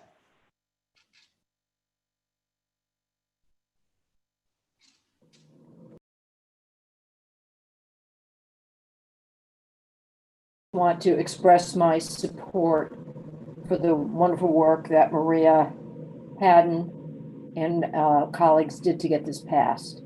Juneteenth started when the Union Army arrived in Galveston, Texas in 1865, years after the Emancipation Proclamation had been issued. So it just, that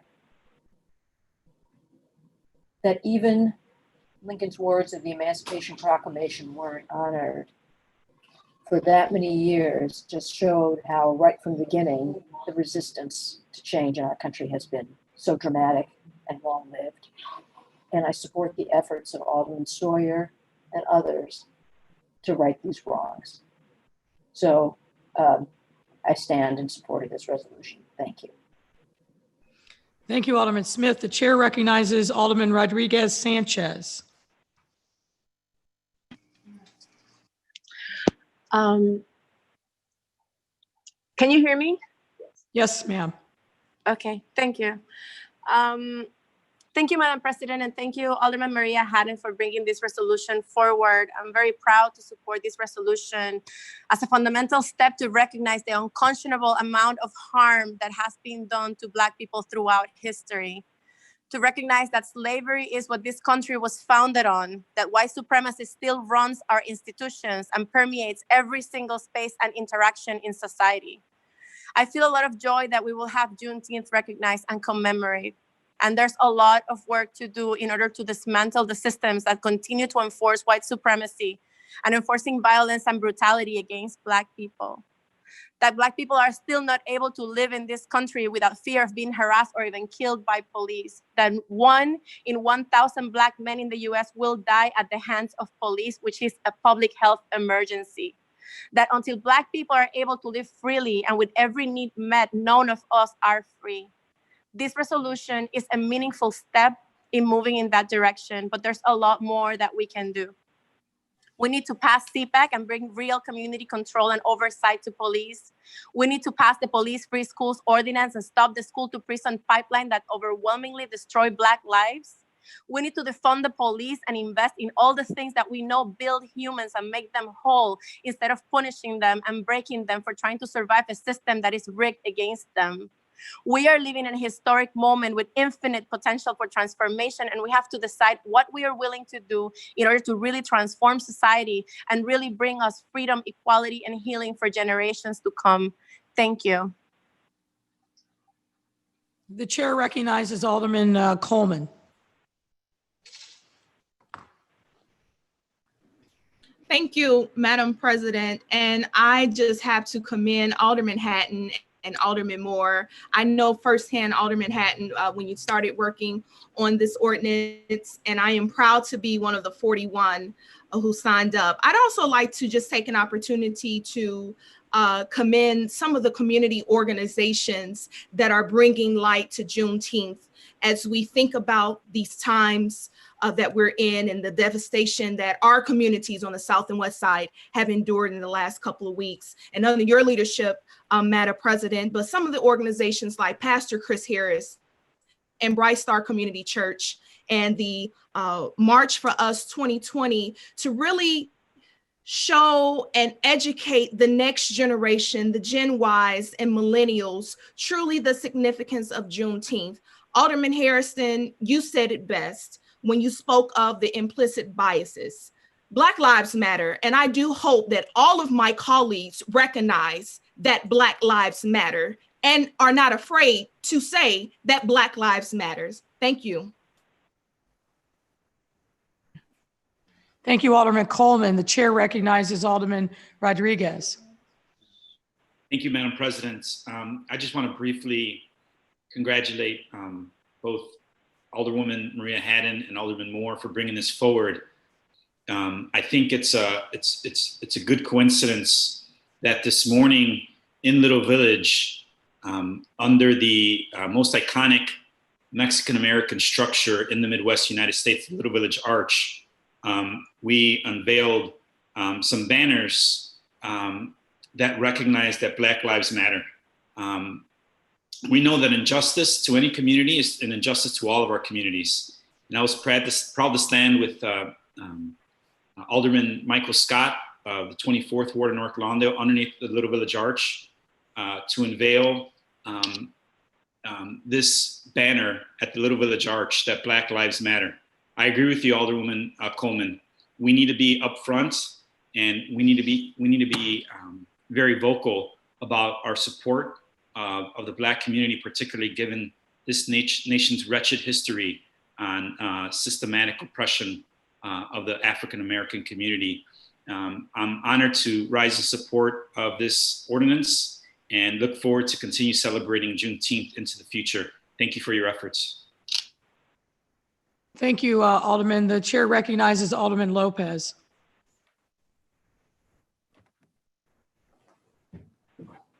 Good morning, Madam President. Good morning, colleagues. I rise in support of this resolution that honors the Juneteenth celebration.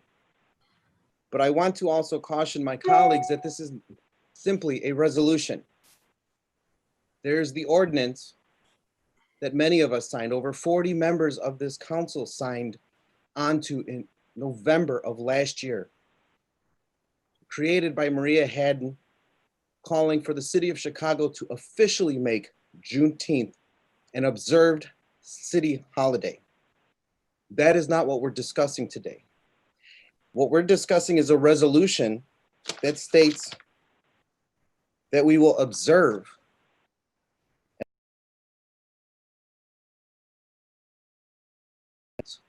we must do more than observe. We must truly honor as a city Juneteenth. The resolution today has 10 and 12 recitals from the ordinance of last year. The difference being minimal in 2 of the recitals and a complete additional paragraph added on.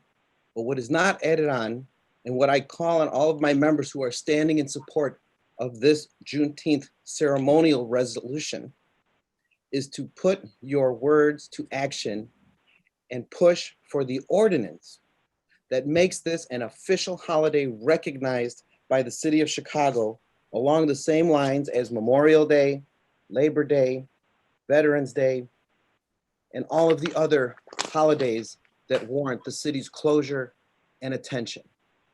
That is how we truly show that we care, that we honor, and that we recognize, by putting Juneteenth on the same level of those days that we as a city take a step back and recognize the importance, the suffering, the love that exists and comprises the African-American community within the city of Chicago.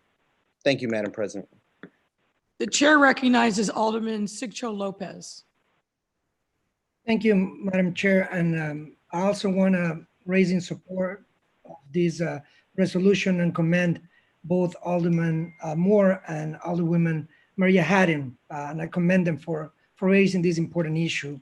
I'll be brief, but as an ally, I do think it's important that we not only recognize and celebrate Juneteenth as a day to celebrate, a day for us to reflect, but also a day of action.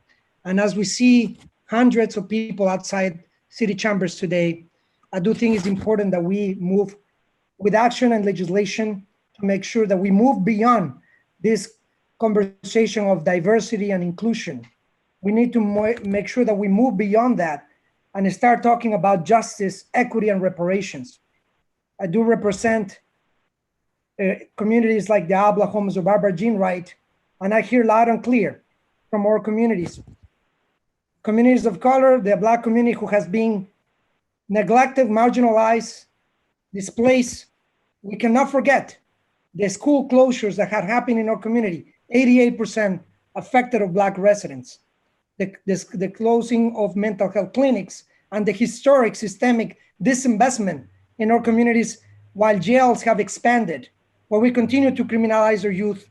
I do think it's important that we move beyond diversity and inclusion, but to talk about justice, equity, and reparation. So we want to make sure that we don't forget, and we also have the same number of votes. We like to see more than 40 votes to support the commission that Alderman Sawyer has put together to talk about reparations. And I do think that is a clear step forward. We also need to make sure that in the same numbers, we talk about CPAC as a fundamental step towards holding the police department accountable, and to make sure that we never again see the cases of Laquan McDonald or Rakia Boyd and the many others that have been murdered in the name of justice. For us to talk about justice, equity, and reparations, we must take action and legislation. I urge our council to make sure that we pass CPAC, that we talk about the $33 million that instead of going to policing our schools, must go towards protecting and bringing resources to our Black community that desperately need it. We also need to make sure that these developers that oftentimes comes and talk about diversity and inclusion, but they laugh at us when it comes to actual employment.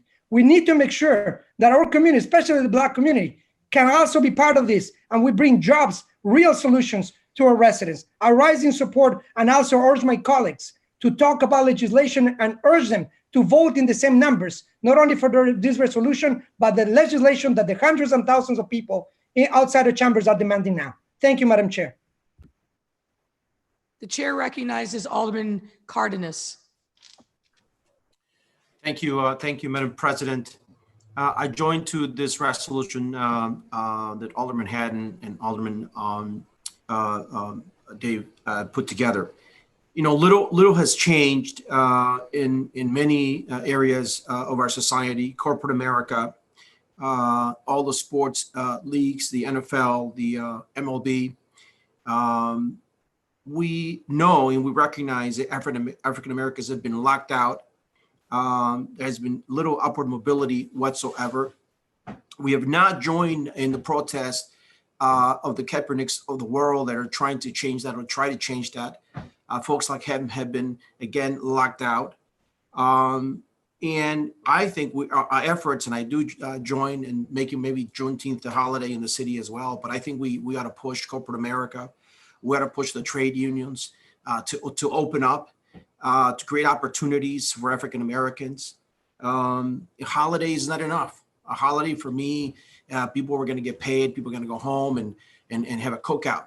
And I think this time our actions demand more. They demand that we take to the streets to demand, again, as I keep saying, the big corporations in government as well, the federal government and our local government as well.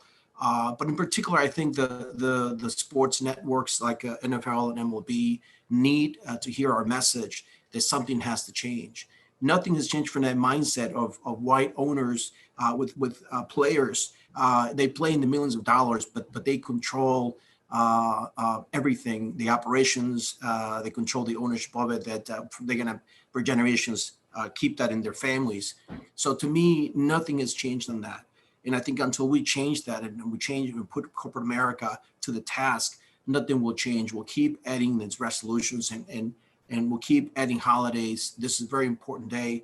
But I think, again, we got to do more than that. I think this is not just an inflection point, a tipping point of things that demand our action. Black Lives Matter, we know that. And whoever doesn't know that or recognize that is a buffoon. But I would join my colleagues in taking to the streets and demand again that the corporate boards, as Alderman Hairston gladly put it, need to change, need to mirror our society. That's where it needs to be, because if we don't change those dynamics, we're going to go back to this again. The angry young man out on the streets have a reason to be angry. And it's up to us from our leadership to make changes so that they can have a better life and a better future for not just themselves, for their children and their children's children. And so I'll leave with that. I think it's a great conversation, but I don't know what comes next and who comes up if I join somebody in a real law legislation that puts corporate America and takes them to the task. Thank you. Thank you, Alderman Cardenas. The chair recognizes Alderman Gardner. I too rise in support of this resolution, and I commend Alderman Haddon and Alderman Moore for their efforts. Furthermore, I want to recognize Alderman Irvin for allowing me to recognize this date last year and to stand with him in his ward in West Garfield Park, a community I served as a proud years, a community I am forever indebted to and the people who reside there.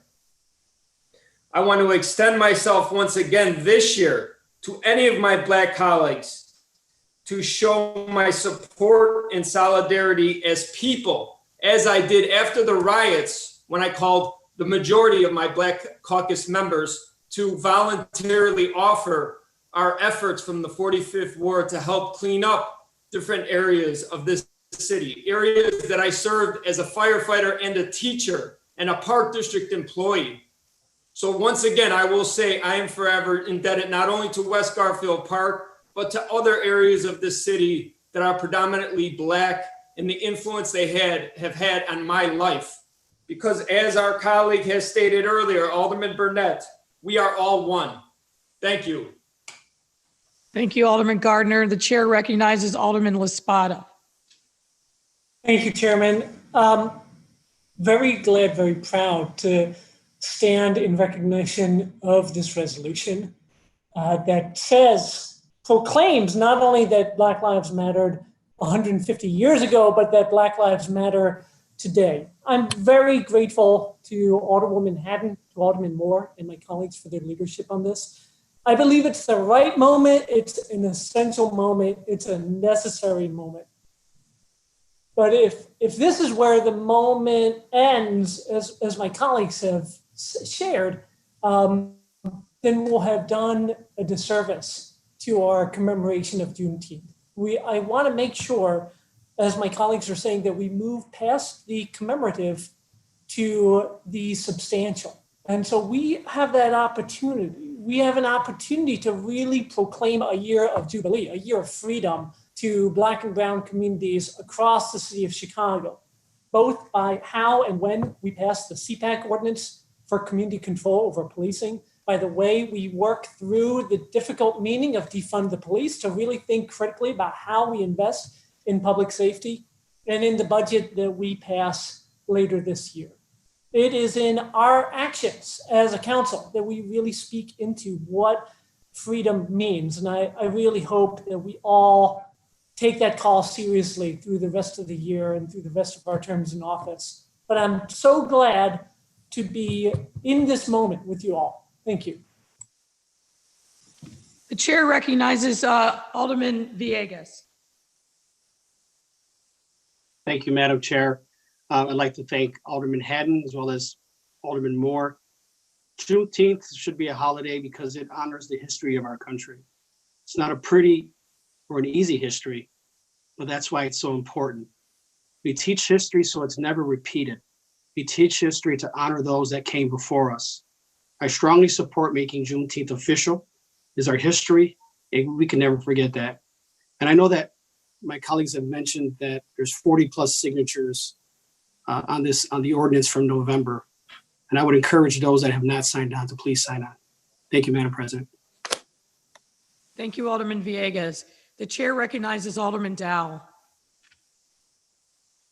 Thank you, Madam President. First, I want to thank Alderman Haddon and Alderman Moore for bringing forth this resolution. Although his death was tragic, I think the murder of George Floyd was a catalyst and what we would call the proverbial straw that broke the camel's back, that brings a lot of different forces together to deal with the issue and the scourge of racism we have in this country. And it allows us to have a broader discussion, a deeper discussion about Juneteenth. I think this is the first time in my years in the council that we have had this deep of a discussion about this holiday. But everyone knows, it's no secret, that racism is deeply ingrained in our society. And while we are going to usher in new reforms and we're going to make some new laws and we're going to march and we're going to protest and some will shout and whisper, Black Lives Matter, we know that we can't legislate away racism. And we have to acknowledge that and work every day to deal with the implicit biases that we have in our workplaces, in our faith committees and communities, and even in our government. And this is going to require real work, interpersonal work, down deep, dirty work daily to make our collective future more equitable and free. And so I'm thankful to Maria and to David for bringing forth this important discussion. And let's not make this the last day that we work on All Lives Matter.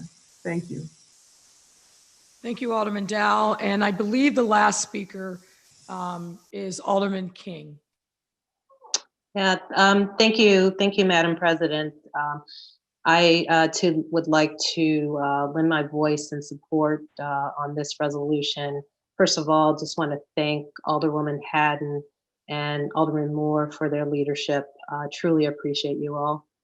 I've just been reflecting a lot on this moment in time and trying to figure out the bigger lesson that we're supposed to be learning while we're sheltering in place. But I've also noticed that in the middle of a pandemic, people are protesting all over the world, putting their lives at risk because they're trying to squash an even larger and more pervasive and contagious virus, another virus that renders us unable to breathe, especially when a knee is on our neck, a virus that we all know called racism. A racism that emboldens a woman in Central Park to weaponize her whiteness, to let a Black man know that she can essentially have him killed simply by calling the police. I had to think about that for a while, but that's really what it was. A racism that allows Tulsa, Oklahoma to be blown up by a racist government, and then for that history to be essentially erased from the history books. A racism that continues to allow for the disenfranchisement of Black and brown people in our city.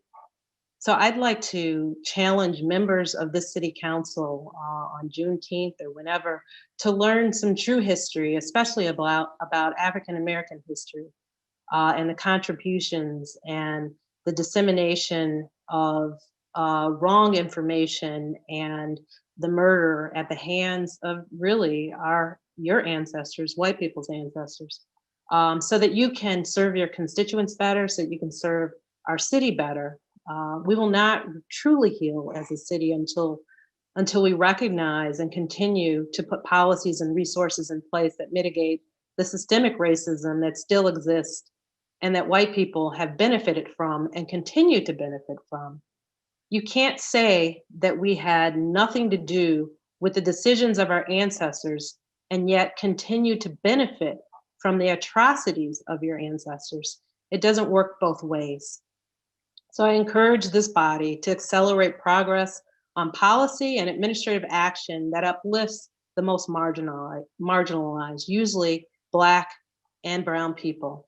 Yes, Black Lives Matter. Say it, Black Lives Matter. Thank you, Madam President. Thank you, Alderman King. A final item is a proclamation that the last week of June is Pride Week, reflecting the contributions of the LGBTQ plus community in the city. And I will just say that we started this week with a historic 6-3 vote in the US Supreme Court, finally ending discrimination against LGBTQ plus individuals in the workplace. And if there are members that would like to speak to the proclamation, I'm happy to call upon you now. The chair recognizes Alderman Haddon. Thank you, Madam President. Not as much to say in a scripted way on this proclamation, and also fully cognizant that this month has been a difficult month for many of our people across the country, whether it's from sheltering in place, the economic impacts of COVID-19, or some of the recent assaults from the federal government on the rights of our transgender brothers and sisters. So I thank you for this proclamation. I know as a member of the LGBT caucus here in City Council, we stand together and knowing that despite the wins that we have seen this week, we've got more work to do in fighting for the rights of all of our LGBT brothers and sisters. Thank you. Thank you, Alderman Haddon. The chair recognizes Alderman Kappelman. Thank you, Madam President. The recent Supreme Court ruling, I'm not sure how many people realize how monumental this is. It is just as significant as when the Supreme Court allowed people like my husband and I to get married. This is truly monumental. We still have a very, very long ways to go, especially for our transgender community, especially for the LGBTQ youth. But this is the time to also celebrate. Thank you, Madam President. Thank you, Alderman Kappelman. Is there a motion to adopt these resolutions and the proclamation in the omnibus? So moved by Alderman Tunney. So hearing no objection, so ordered. Thank you, Alderman Tunney.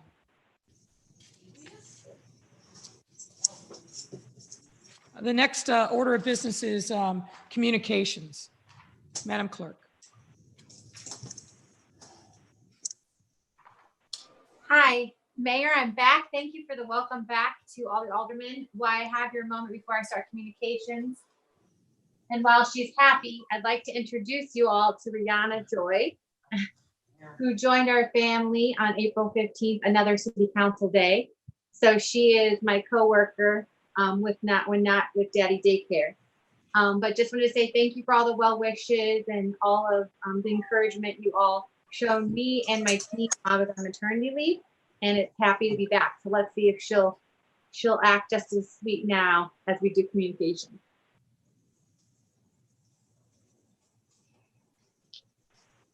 Ready? A series of communications from Her Honor the Mayor to the Honorable the City Council of the City of Chicago. Ladies and gentlemen, at the request of the Commissioner on Aviation, I transmit herewith an ordinance authorizing the execution of a license agreement with Road Exterminator Company. Your favorable consideration of this ordinance will be appreciated. Very truly yours, Laura E. Lightfoot, Mayor. Referred to the Committee on Aviation. Ladies and gentlemen, at the request of the Commissioner of Assets, Information and Services, I transmit herewith an ordinance amending Section 251050 of the Municipal Code regarding digital availability of city programs and services. Your favorable consideration of this ordinance will be appreciated. Very truly yours, Lori E. Lightfoot, Mayor. Referred to the Committee on Budget and Government Operations. Ladies and gentlemen, at the request of the Budget Director, I transmit here with a Fund 925 amendment. Your favorable consideration of this ordinance will be appreciated. Very truly yours, Lori E. Lightfoot, Mayor. Referred to the Committee on Budget and Government Operations. Ladies and gentlemen, at the request of the Chief Procurement Officer, I transmit herewith, together with Alderman Villegas, an ordinance reestablishing a veteran's preference. Your favorable consideration of this ordinance would be appreciated. Very truly yours, Lori E. Lightfoot, Mayor. Referred to the Committee on Contracting, Oversight, and Equity.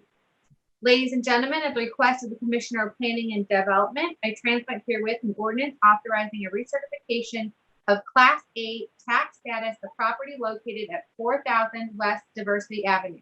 Your favorable consideration of this ordinance will be appreciated. Very truly yours, Lori E. Lightfoot, Mayor. Refer to the Committee on Economic, Capital, and Technology Development.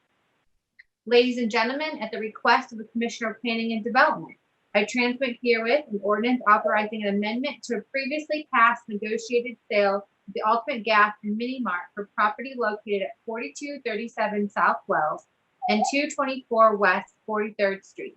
Your favorable consideration of this ordinance will be appreciated. Very truly yours, Lori E. Lightfoot, Mayor. Refer to the Committee on Housing and Real Estate. Ladies and gentlemen, at the request of the Comptroller, I transmit herewith an ordinance amending various provisions of the Municipal Code regarding vehicle impoundment. Your favorable consideration of this ordinance will be appreciated. Very truly yours, Lori E. Lightfoot, Mayor. Referred to the Committee on Pedestrian and Traffic Safety. Ladies and gentlemen, at the request of the Commissioner of Transportation, I transmit herewith an ordinance regarding Amendment Number 30, dealing with the cooling system distribution network.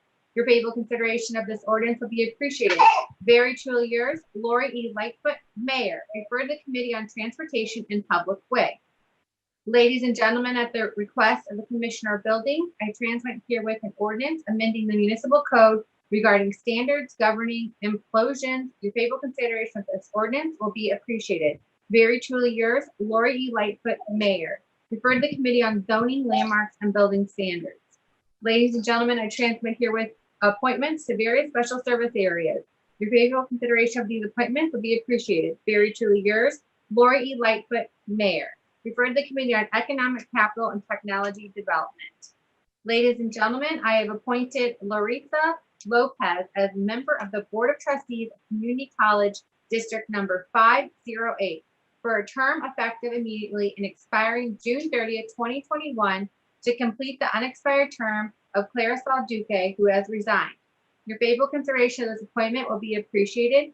Very truly yours, Lori E. Lightfoot, Mayor. Referred to the Committee on Education and Child Development. Ladies and gentlemen, I transmit herewith appointments to the Low Income Housing Trust Fund Board. Your favorable consideration of these appointments will be appreciated. Very truly yours, Lori E. Lightfoot, Mayor. Referred to the Committee on Housing and Real Estate. Ladies and gentlemen, I have reappointed Jose M. Munoz as a Commissioner of the Chicago Park District for the term effective immediately and expiring April 25th, 2025. Your favorable consideration of this appointment will be appreciated. Very truly yours, Lori E. Lightfoot, Mayor. Referred to the Committee on Special Events, Cultural Affairs, and Recreation. I, City Clerk Anna Valencia, hereby inform the City Council that the following documents were filed in my office relating to the respective subjects designated as follows. Public Health Order number 2020-8, issued by Mayor Lightfoot and Department of Health regarding curfew in the City of Chicago. Repeal of Order number 20208, issued by Department of Health and Superintendent of Police regarding curfew in the City of Chicago. Department of Health Order number 20209 regarding Phase 3 cautious reopening. Amended and reissued Department of Health Order number 2020-9 regarding Phase 3 cautious reopening. Second, amended and reissued Department of Health Order number 202-2 regarding duties of hospitals and other congregate facilities. And Office of Inspector General's review of Police Department management and production of records. Office of the Inspector General's Department of Transportation Traffic Signal Plane Audit. I, City Clerk Valencia, also informed the City Council that all those matters which were considered by the City Council at the regular meeting held on May 20th, 2020, and which were required by statute to be published in book or pamphlet form or in one or more newspapers were published in pamphlet form on June 17th, 2020, by being printed in full text and printed pamphlet copies of the Journal Proceedings of the City Council of the City of Chicago. I also informed the City Council that the ordinance declaring the official intent to issue general obligation bonds to fund various public works projects, which were passed by the City Council on May 20th, 2020, which was requested to be published in special pamphlet form, was published in special pamphlet form on June 9th, 2020. The Honorable Anna Valencia City Clerk will also transmit herewith the following miscellaneous communications and reports requiring City Council action. Zoning reclassifications of particular areas, which are referred to the Committee on Zoning, Landmarks, and Building Standards. Claims against the City of Chicago, which are referred to the Committee on Finance. And a correction of the April 24th, 2020 City Council Journal Proceedings, which is referred to the Committee on Committees and Rules. Your Honor, that concludes the mayoral and clerk's communication. Thank you, Madam Clerk. I think young Rihanna had a few comments, but we'll defer those for now. The next item on the agenda is committee reports. Any alderman wishing to speak on an item should use the teleconference raise hand function to be recognized. We will start with the Committee on Finance. Chairman Wagesback. Thank you, Madam President. Reporting for our Committee on Finance, which met June 15, 2020. Item number 1 is regarding monthly settlements through the Law Department and will be placed on file with the clerk.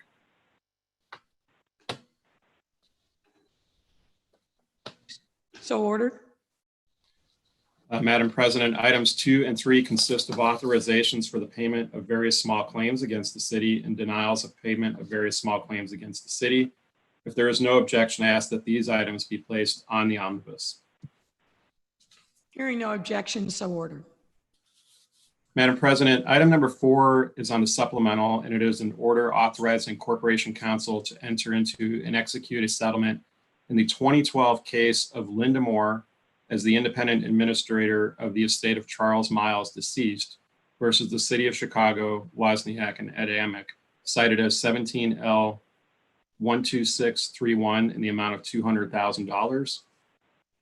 For item number 4, I have not been informed of any members' no vote, so I would move passage of item number 4 by the same roll call vote used to establish quorum. I see that Alderman Irvin would like to be recognized. The chair recognizes Alderman Irvin. Again, as I stated in committee, was to recuse myself on this item with the Miles family. Thank you. So noted on the record. And with that exception, hearing no objections, so ordered. Thank you, Madam President. I would call upon Alderman Thompson on the motion for reconsideration. Alderman Thompson. Thank you, Madam President.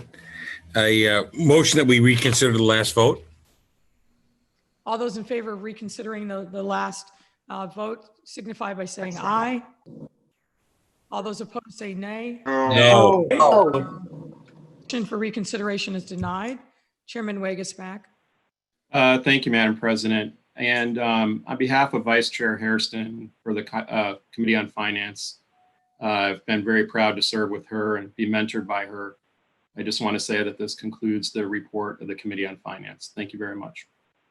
Thank you, Chairman Wagasback. Committee on Committees and Rules, Chairman Harris. Thank you. The Committee on the Committees Rules, which met Tuesday, June 16th, 2020 at 9 a.m. I have one item to report on. Ordinance 2020-2862, amendment of the Municipal Code, Chapter 5-12 by modifying the landlord notification requirements regarding notice, intent, and for termination or refusal to review agreements and adding provisions for tenants relocation assistance. This was be re-referred to the Committee on Housing and Real Estate.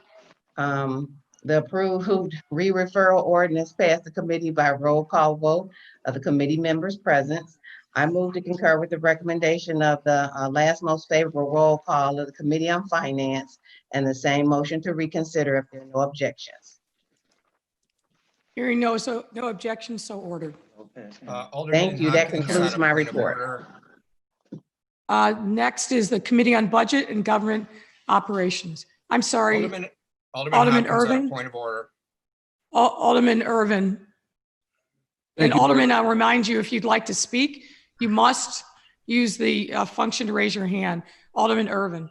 Thank you, Madam President. I just have a quick question. Does my recusal on that first item that we voted for in finance follow me throughout the duration of this meeting? If so, I would just like to have a vote recorded because that's the only item my intention was to recuse myself from. No, your recusal on the limited item does not follow all the other items that are going to be discussed during the committee reports. Thank you, ma'am. Appreciate it. Alderman Hopkins. Yeah, thank you, Madam President. Just a point of order, since we typically do have a roll call vote in the Finance Committee that we use as a benchmark for referral for all committee report approvals during that meeting. Since we didn't actually have one in Finance Committee, we use the attendance roll call. So for committee chairs submitting your report, it would be proper to make reference to the attendance roll call as the favorable roll call that will establish approval of your committee report, not the finance roll call. Thank you. Yeah, that's correct, but also including the unsuccessful motion for reconsideration.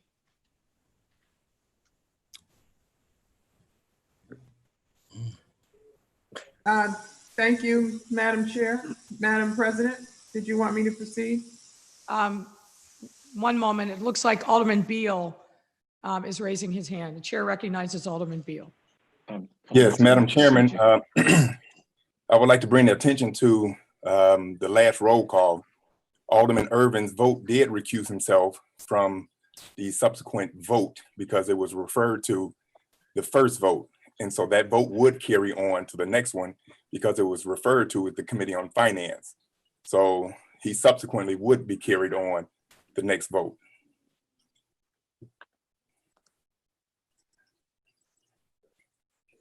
I don't believe that's correct, Alderman Beal. People can move approval by the quorum vote. But it was not referred to the quorum vote. It was referred to the vote on Committee on Finance, which he recused himself. So Yeah, that would carry on.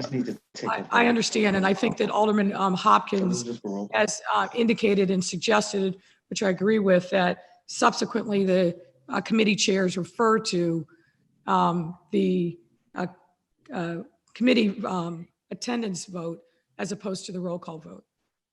Alderman, the chair recognizes. I agree with that, Madam Chairman, but he did not refer to the first vote. He referred to the Committee on Finance, not the quorum vote.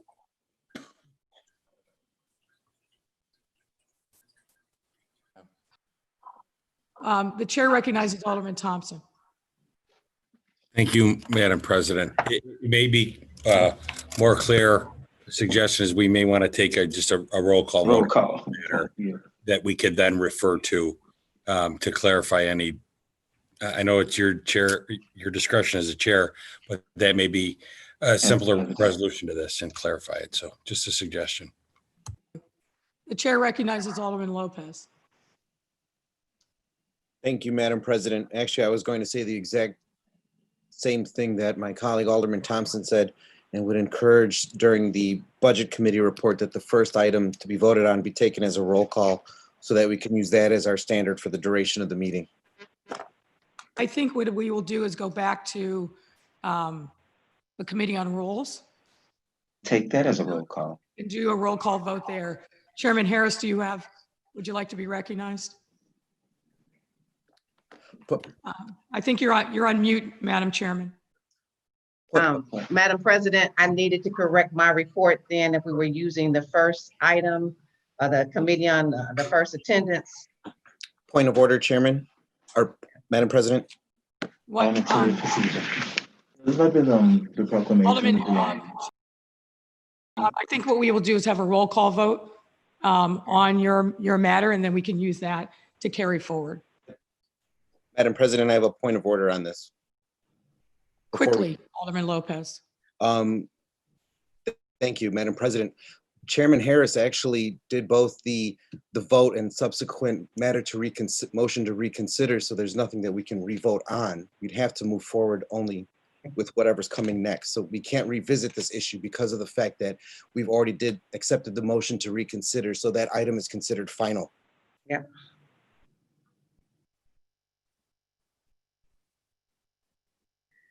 With Madam President, yes, I would have to amend my report because we actually used the most favorable roll call vote from Finance. So, I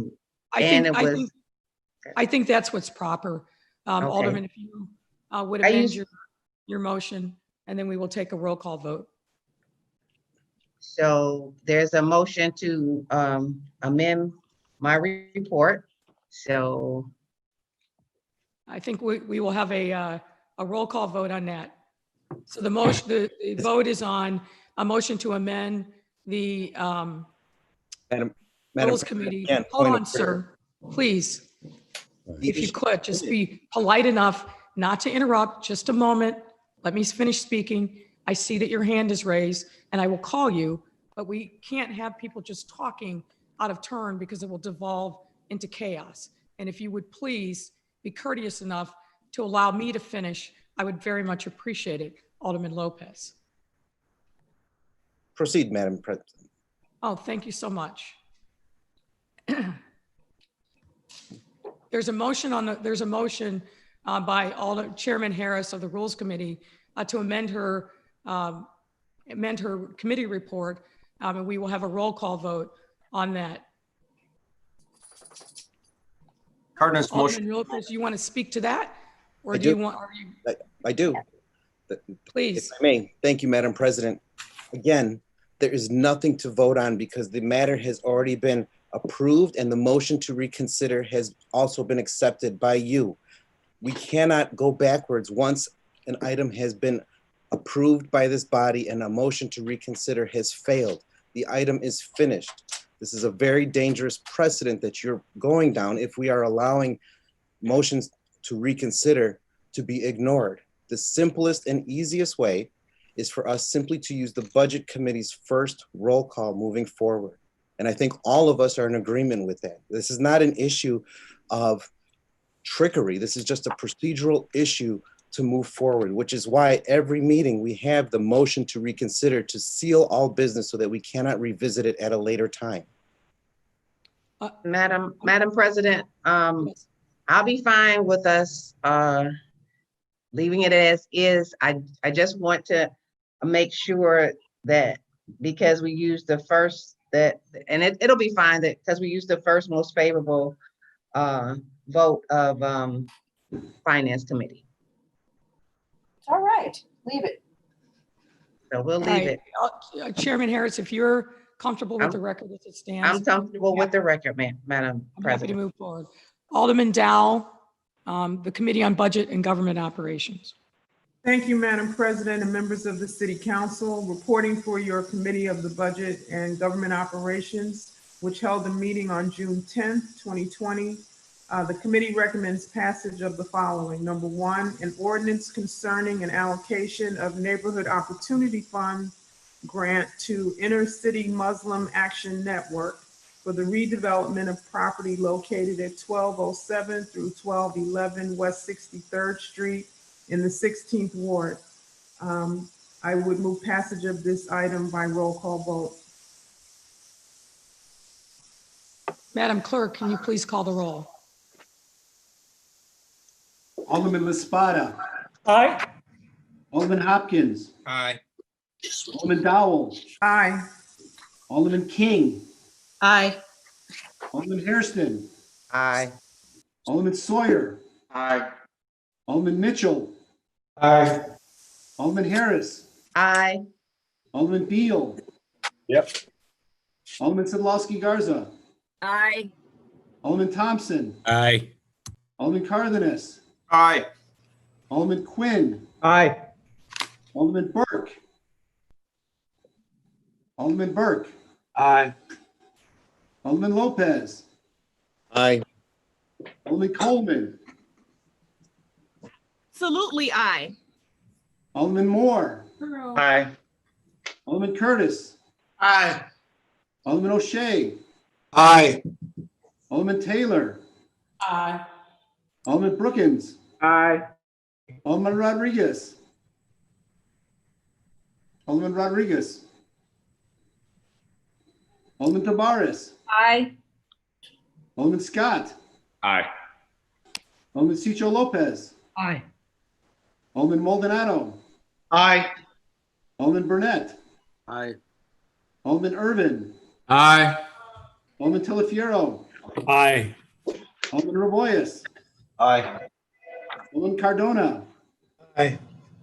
Alderman Wagispack. Aye. Alderman Rodriguez Sanchez. Alderman Rodriguez Sanchez.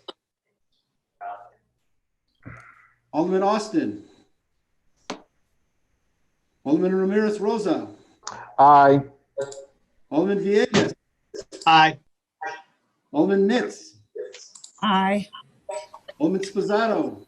Yes. Alderman Nugent. Yes. Alderman Vasquez. Yes. Alderman Napolitano. Aye. Alderman Riley. Aye. Alderman Smith.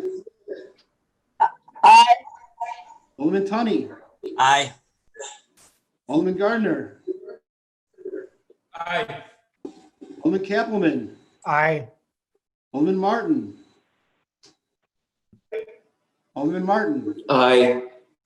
Alderman Osterman. Aye. Aye. Alderman Haddon. Aye. Alderman Silverstein. Aye. Alderman Rodriguez. Alderman Rodriguez Sanchez. She was dropped. She'll be back on soon. Alderman Rodriguez Sanchez. Alderman Austin. Your Honor, we have 47 ayes, no nays. Alderman Rodriguez, I apologize. I was dropped. Your Honor, we have 48 ayes, no nays. The ayes have it. Alderman Thompson on the motion for reconsideration. Thank you, Madam President. I motion to, that we reconsider this vote. All those in favor of the motion for reconsideration signify by saying aye. All those opposed say nay. No. The nays have it. The motion for reconsideration fails. Chairman Alderman Hopkins Dow. on a point of order. Alderman Hopkins. Thank you, Madam President. If the intention now going forward is to utilize the roll call vote to approve the Budget Committee report as our benchmark roll call going forward, I agree with that, and I think we're on solid ground. However, we do have a defective motion to approve the Rules Committee report, as was stated, since it did make reference to a finance roll call, which didn't exist. And then we did vote to reconsider it, which was voted down. So parliamentary rules prohibit us from revisiting that. The simple solution would be to simply make a motion at the appropriate time to include approval of the Rules Committee report in the omnibus at the end of the meeting.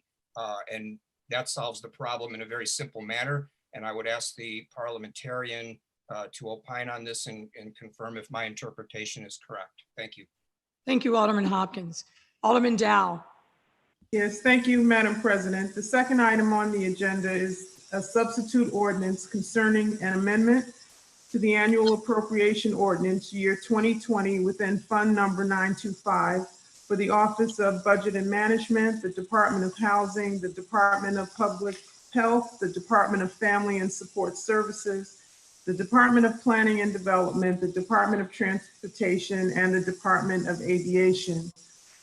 Same motion if there is no objection, with the exception that Alderman Ramirez Rosa, Alderman Rodriguez, and Alderman Haddon wish to be recorded as voting no. I would like to be recorded as a no as well, and I was not in the last, I got dropped, so I want to know what happens if I didn't vote in the last vote. If you, are you talking about the last? Yeah, I got dropped. Hold on one second. Let's do this properly. The chair recognizes Alderman Rodriguez Sanchez. As I understand your comment, you're asking because you were not on record at the last vote, what happens? You will be recorded as having not voted. Mm-hmm. And if you want to be recorded in one way or the other, you can certainly make Okay, that I would note. like to be recorded as a no then. Thank you, Madam President. Thank you. Alderman Dowell, this is Alderman Lopez. Sorry. Hold on, sir. Hold on, sir. That's not appropriate. You have to be recognized by the chair. This is not a free-for-all. So Alderman Dow has a motion. Alderman Dow, because of the back and forth, could you please repeat your motion? Right, I was saying that to move the item number 2 with the same motion as item number 1, if there is no objection, with the exception that Alderman Ramirez Rosa, Rodriguez, and Haddon wish to be recorded as voting no. Okay. Hearing no objection. Madam Chair. I just said that I wanted to be recorded no. Folks, please, it's important that we actually follow the rules of the council. Alderman Rodriguez Sanchez, I asked you which vote you were referring to. You indicated that you were referring to the first vote. If you want to be recorded as a no on a different vote, you've got to signify that appropriately, and that doesn't come by just shouting over the video. Would you like apologize. to, hold on, let me ask the question. Would you like to be recorded as a no vote on the second item on the Budget Committee? Yes, Madam President, thank you. Thank you. Madam Mayor. Sir, again, I'm not going to recognize people who just shout out. That's not the way this is done. It's not the way it's been done the entire time that we've been doing a video. If you want to be heard, raise your hand. Shouting out is not going to get my attention. I see that Alderman Ramirez Rosa has raised his hand. The chair recognizes. Thank you, Madam Mayor. This is Alderman Carlos Ramirez Rosa. I had my hand raised for quite some time. That's why I felt the need to speak up to seek recognition. I believe that there are a number of aldermen besides myself, Alderman Rodriguez, Sanchez, Alderwoman Haddon, who would like to be recorded as voting no on this item. And I would also like to speak on this item as well. Well, Alderman, as you know, if people want to be recorded as no, they need to raise their hand, and they will have an opportunity to be recorded as no. So I believe that Chairman Dow specifically listed you as a no vote. And if you'd like to speak briefly, sir, on this matter, you may be heard at this time. Absolutely. Thank you so much, Madam Mayor. Black lives matter. Black trans lives matter. None of us are free until we are all free. And I cannot vote yes on this item here today, lacking a commitment from this administration that not a single cent of our discretionary COVID-19 dollars will go towards policing. We cannot say Black lives matter. We cannot say Black trans lives matter. And at the same time, continuing to take money that should go towards critical social services, that should go towards increasing our assistance for renters, and instead spending that money on police. At the Tuesday, June 10th City Council meeting, we were unable to get a clear commitment from this administration that this money would not go towards policing, that these discretionary funds that could be spent on rental assistance, on housing assistance, and other forms of relief would not instead go towards more racist policing. We wrote a letter seeking that commitment, and unfortunately, we have not yet received that commitment. So I recognize that there are a lot of good things that people have been fighting for and advocating for, including myself, that were included in this CARES Act plan funding. But unfortunately, absent a commitment that this money will not go towards racist policing, I have to stand with the tens of thousands, if not hundreds of thousands of Chicagoans who have said, not one more cent to racist policing. The time for change is now. Justice for George Floyd, justice for Breonna Taylor, justice for Laquan McDonald, justice for every single Black person that has been murdered. 1 out of every 1,000 Black men murdered by the police here in this country. We've had enough. We have a choice here as a city. We can ensure that every single one of these dollars goes towards real relief, or we can leave the door open for this money to go towards policing. And in this moment, the door continues to be open on this plan for this money to go towards policing. So absent that commitment, I must vote no. Thank you. Thank you, sir. The chair recognizes Alderman LaSpada. Thank you, Madam Mayor. I too wish to be recorded as a no vote on this ordinance. I want to say I have nothing but all respect and gratitude for the way Chairman Dowell has led on this process, for the way that she conducted the committee meeting on this, for her willingness to talk through these issues with aldermen. I have no complaints on the way the non-discretionary funds of this ordinance are being spent. My concern and my no vote stems from the $330 million that essentially we're putting into a black box marked ongoing COVID-19 expenses. And I do understand what is eligible for that, what is reimbursable. If we did see a commitment that these dollars were not going to go towards policing, particularly policing outside of the eligible categories that were put in your mayor, that I will admit I could live with that. But to know that dollars spent on racially inequitable enforcement of the curfew, of the stay-at-home order, when I see the way citations were issued on that, when I think about the 7,000 emails that we've received on defunding the police in my office, when I think about the needs that we have for businesses that aren't going to open till phase 4 or phase 5, I don't know how these funds are going to end up. I know that we can't keep doing weekly reports, as been shared with me, but a quarterly report, like, with all due respect, doesn't lend the opportunities for transparency and accountability that I think is needed around these funds. And if I were to turn around at the end of the quarter and see that we'd spent 40 or 50 million on policing against the 20 million we are currently spending on rental assistance, I would not be able to answer to my constituents on that. So with much respect to the chair and my colleagues, I wish to be reported as a no vote on this. Thank you, sir. The chair recognizes Alderman Vasquez. Thank you, Madam Chair. I also wish to be recorded as a no. I think my colleague has spoken a lot and I agree with. I would also add that when we're looking at housing, which has not been funded to the levels that it should, mental health and other services, could not in good conscience support something where we're adding another cent to the police budget, which is already at 1.7 billion. So I could not answer my constituents when they come and ask me why that was done. So I'd like to be recorded as a no as well. Thank you, sir. The chair recognizes Alderman Martin. I wish to be recorded as a no vote for the reasons Alderman Laspada and Alderman Vasquez just mentioned. Thank you. Thank you, sir. The chair recognizes Alderman Siccho Lopez. Thank you, Madam Chair. I also would like to be recognized as a no vote. Aside from the reasons that my colleagues have stated, I do think it's important that we clearly state the reason why we are not voting in favor of this.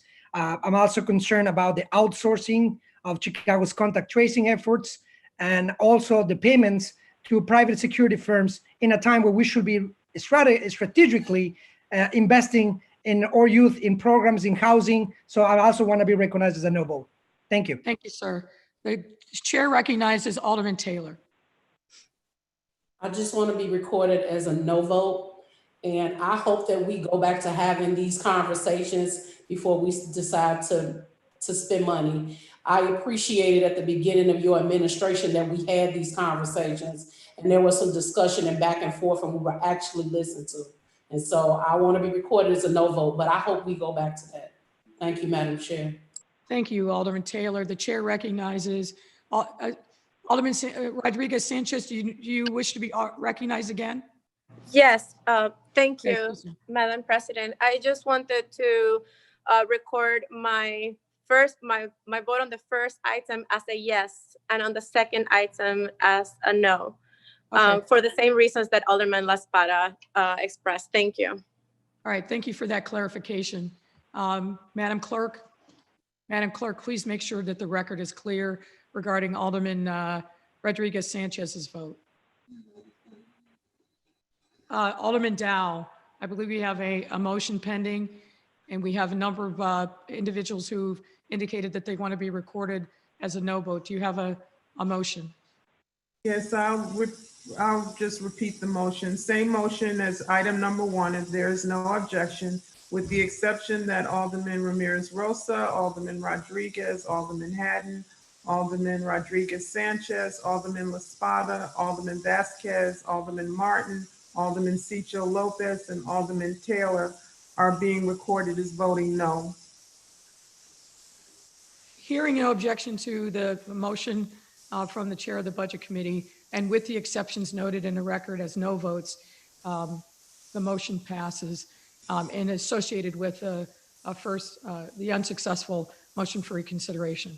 Chairman Dow, any other business of the Committee on Budget and Government? No, Madam President, that concludes my report. Thank you. Thank you. Next, Committee on Economic, Capital, and Technology Development, Alderman Villegas. Thank you, Madam President.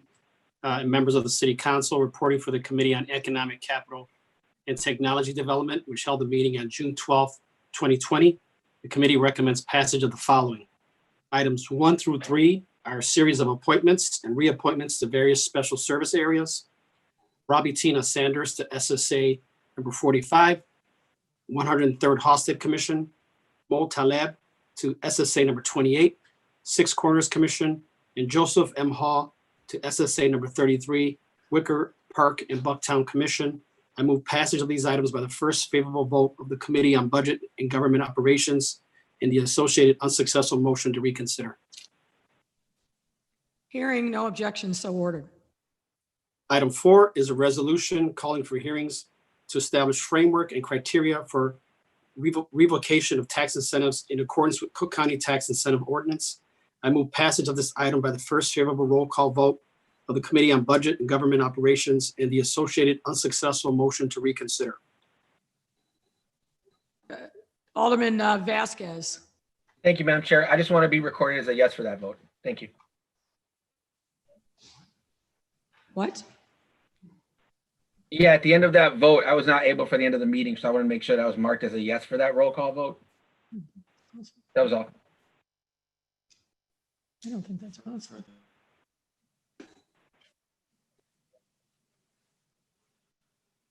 Alderman Vasquez, you could be added to the, and I think you actually voted affirmatively on the first vote of the Budget Committee.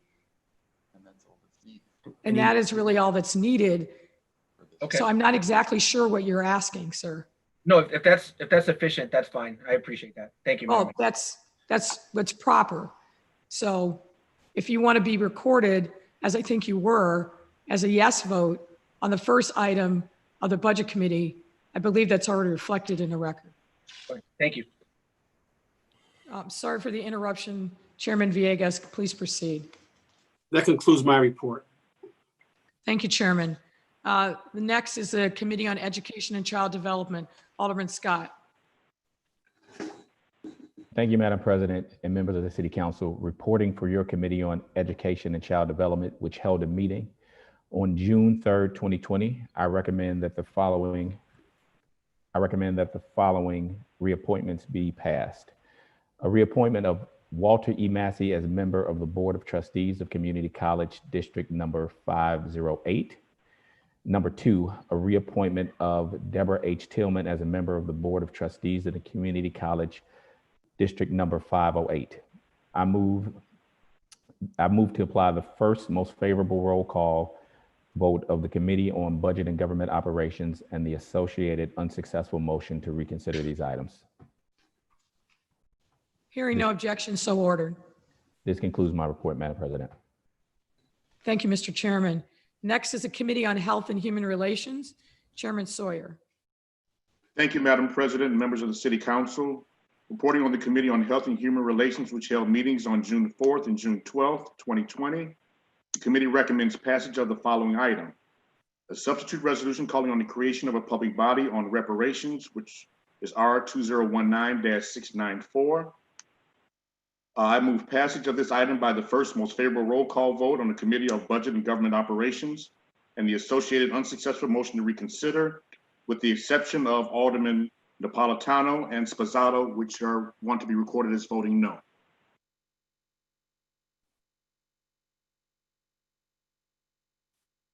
The chair recognizes Alderman LaSpada. And I would ask the Alderman to keep your comments brief. If you've already voted in favor and had the opportunity at the committee meeting, now is not the time to expound upon your vote that you've already taken. Please proceed, Alderman LaSpada. Thank you. I will take all of 30 seconds. So very grateful, truly excited for this resolution. I want to speak in this moment to white Chicago, because this is as much as about our Black brothers and sisters as it is about us. Reparations is not about recognizing what needs to be repaired, but what damages were done and who did that damage. It's about responsibility and repentance. And so I hope both my white colleagues on these councils, white residents of Chicago in general, will take this conversation around reparations seriously and really look deeply at it. Thank you, ma'am. Thank you. The chair recognizes Alderman Haddon. Thank you, Madam President. Just want to take a moment to congratulate my colleague, Alderman Sawyer, on your hard work on this, and happy that we're moving this forward. Thank you for your leadership.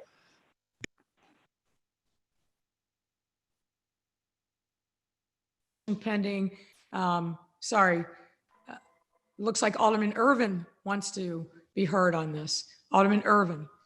Thank you, Madam President. As it relates to this resolution and ordinance, I want to thank Alderman Sawyer for his hard work in getting this done. And I want to ask that Alderman Napolitano and Alderman Sposato strongly reconsider their no vote on this item. Reparations is a subject, it's a conversation. And I think to deny the conversation, I think in the time that we face, is somewhat a slap in the face to the members of the African-American community, not only in the city of Chicago, but nationally. So I would strongly hope that they consider that. I'm just going to caution you.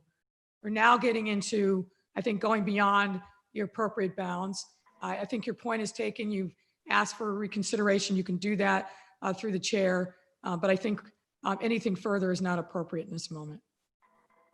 Madam President, I do understand your position. I would just say that I'm just asking for them to reconsider their position. Thank you, sir. Alderman Sawyer, now, I believe you have a motion pending. That's correct, Madam President. Subject to the no votes. Hearing no objections, so ordered. Thank you. As relates to 02020-2254, this item was held in committee. That concludes my report, Madam President. Thank you, sir. Next up is the Committee on Housing and Real Estate. Chairman Osterman. Thank you, Madam President and members of the City Council. Reporting for your Committee on Housing and Real Estate, which held virtual committee meetings on June 9th and 15th. The committee has a series of reports recommending passage of the following items. Item number 1 is an ordinance seeking acquisition of property at 1635 South Canal in the 25th Ward for relocation and construction of a streets and sanitation facility. I move passage. For the first most favorable roll call, the Committee of Budget and Government Operations, and associated unsuccessful motion to reconsider. There is no objection. Hearing no objection, so ordered. Item number 2 is an ordinance for grant allocation of affordable housing opportunity funds in the Department of Housing to Inner-City Muslim Action Network to establish affordable housing for men and establish construction and apprenticeship program as I Am Green reentry program.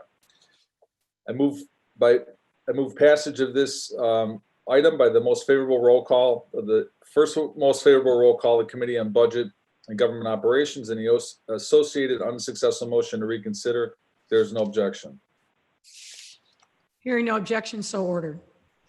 Item number 3 is a COVID-19 eviction protection ordinance that was a direct introduction to the committee and covers eviction protection proceedings during the COVID-19 crisis and provides critical protections for tenants that have been impacted by COVID-19. I would ask a motion to pass this ordinance and reserve the right to close if there's members seeking recognition. The chair recognizes Alderman Lopez. Thank you, Madam President. I rise in opposition to this ordinance. I'm opposed not because I do not believe in helping people during this crisis, not because I think that we should not be worrying about the impact of COVID-19 on our renters and our renting community throughout the city of Chicago. I oppose this because this ordinance does not adequately entertain the scenarios that many of our small unit, small dwelling building owners face throughout the entire city of Chicago. Those grandmothers that are living in a 2-flat or a 3-flat who aren't using this as an investment property or a secondary property, but helping them to maintain their own mortgages, to help pay their own bills. And this was raised at committee, and it was not allowed to be entertained as an exemption to this ordinance. We cannot treat those in our communities, those neighbors in our communities, the same way as you would some of the developers who are the targets, I would presume, of many of the advocacy networks that spoke out in favor of this ordinance. They are not one and the same. They are different. And right now, we already know that there are individuals in our communities, throughout all 77 communities, who take advantage of the eviction laws now and are not going to be afraid of using these protections to their advantage moving forward. You are shifting the burden on the small unit owners unfairly, asking them to shoulder the financial responsibility for their tenants. We know people are struggling. We know people are hurting, but to give an unfair, balanced approach to the tenant over the small unit owner, asking them to maintain their mortgage, to maintain their water bills, to maintain their utility bills without any kind of relief from the city of Chicago that would enable them to even entertain the idea of letting people live without paying rent is dangerous. It's immoral and it's wrong. And for those reasons, I cannot support this. This is Thank you, not sir. perfect, and we should have entertained edits to this, as was suggested numerous times at committee. And Thank I you, would sir. challenge everyone to revisit this as soon as your signature is on it, because we need to fix this for all Chicagoans. Thank you, sir. The chair recognizes Alderman Moore. Thank you, Madam President. Just wanted to voice my vote as a no on this item. It was exhausted in committee, and Alderman Lopez has hit on many of those points. And just for me, if to let the public know, definitely support rental assistance and that our renters need assistance. But again, I think if we had exempted 6 units or less and owner occupied, I think this would have been a better ordinance for me to be able to vote yes for. So thank you, Madam President, because I would, and I just want to be recorded as no. Thanks. Thank you, Alderman Moore. The chair recognizes Alderman Thompson. Thank you, Madam President. I just wanted to speak on this matter because it came up. I was made aware of it yesterday. I'm not on Housing Committee. It was a direct introduction. And I appreciate the intent of the ordinance and trying to help our neighbors during these difficult times. Obviously, we need to work together during this pandemic, focus on our health first, and then the economic impact. And this is trying to address that and getting out ahead of it. I understand that. I do have concerns that, as mentioned by my colleagues, in my community, for example, we have a number of 2 flats and 3 flats. And we have owners of those properties who rely on the rent from their neighbors, or excuse me, from their tenants rather, to help pay the mortgage. I didn't have a chance to ask questions. I have concern. We have 50,000 units in the city of Chicago that are occupied, and those are 6 units or less. So we have a number of those. I have a number in my ward. I do have questions, continue to have questions, but I do have faith in humanity here. And I do think landlords and tenants are already having those conversations because it's the right thing to do. I do think that the lenders are having conversations with our property owners on forbearance agreements to get through this pandemic because they don't have the rents. So I just wanted to speak out on this. I'm going to support this ordinance, but as pointed out by my colleagues, there are some concerns, and if we need to come back and tweak this, we want to have the ability to do that and have a full discussion at committee. So I just wanted to acknowledge the fact that there are concerns I have for my neighbors who are the small owners. They're not institutional. It's not pension funds. We're not giving any relief here to the owners for property taxes, but we're giving renters the opportunity to have relief. And so we just need to be conscious of that. And if we need to come back and tweak this, we need to be able to do that. So thank you, Madam President. Thank you, Alderman Thompson. The chair recognizes Alderman Cardenas. Thank you, Madam Chair. I said my piece during committee. I'd like to be recording as no on this item. Thank you. The chair recognizes Chairman Osterman. Thank you. I appreciate the comments from the members. I apologize, Chairman Osterman. Yep. I know you wanted to be the last Go word ahead. on this, and it looks like we've got Alderman Mitz who wants to be heard. Yep. Thank you, Madam President. At least I get to be heard today. I wasn't a member of the Housing Committee. And of course, I didn't even get a chance to state my concerns. I guess they wasn't relevant enough. But today I will tell you that I am truly concerned, particularly because in the community where I live at, it's mostly 2, 3 flat homes here. And to have a neighborhood that's already been disinvested in, to have to forego not being able to get that rental assistance or be able to pay their mortgage. I'm very concerned because seniors have worked all their life for this. And I'm not against the tenants being able to receive some assistance. I'm just saying in this neighborhood, I don't want to see any more vacant buildings, homeowners losing a building, a turnover. So, and having said that, at this point, I would vote no on the ordinance. The chair recognizes Alderman Scott. Thank you, Madam Chair. I don't want to belabor the point. I want to be recorded as a no as well. Thank you. The chair recognizes Alderman Riley.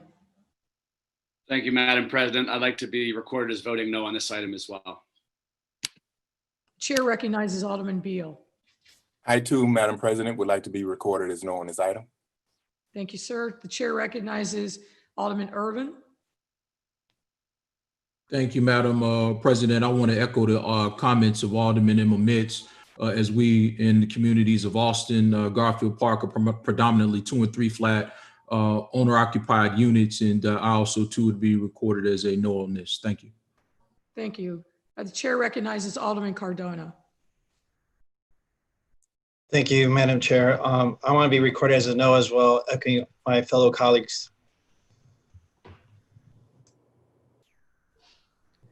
Thank you, Alderman Cardona. I think we lost the last part of your comments, but you'll be recorded as a no vote. The chair recognizes Alderman Mitchell. Thank you, Madam President. I won't belabor the point. I spoke my piece during the committee meeting, and I want to be recorded as no on this item. Thank you, sir. The chair recognizes Alderman Brookins.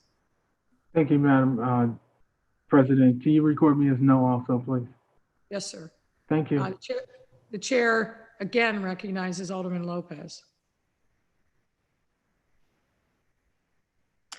Thank you, Chairman. I was actually just going to suggest a roll call vote on this matter to make it easier for everyone when appropriate. The chair recognizes Alderman Coleman. Thank you, Madam Chair. I too would like to be counted as a no. Thank you, Alderman. And I believe Alderman Osterman, you do have the last word here. So I appreciate the comments both in committee, and we had a 3-hour committee, and Chairman Mitz, I apologize that we didn't get to your comments. I value them. I value all the comments that were heard today. I want to touch on the scope of the issue that we face. One is that the ordinance does not forego rent. What it does is encourage the landlords and the tenants to work on a payment plan and buys tenants who are deeply impacted by the coronavirus and the loss of employment the ability to work out a payment plan and pay that back. The budget vote today appropriates $20 million that can be used for rental assistance and some money to use for mortgage relief. We are working with the state of Illinois to get additional funds out of the almost $400 million that have been appropriated for rental assistance and mortgage relief.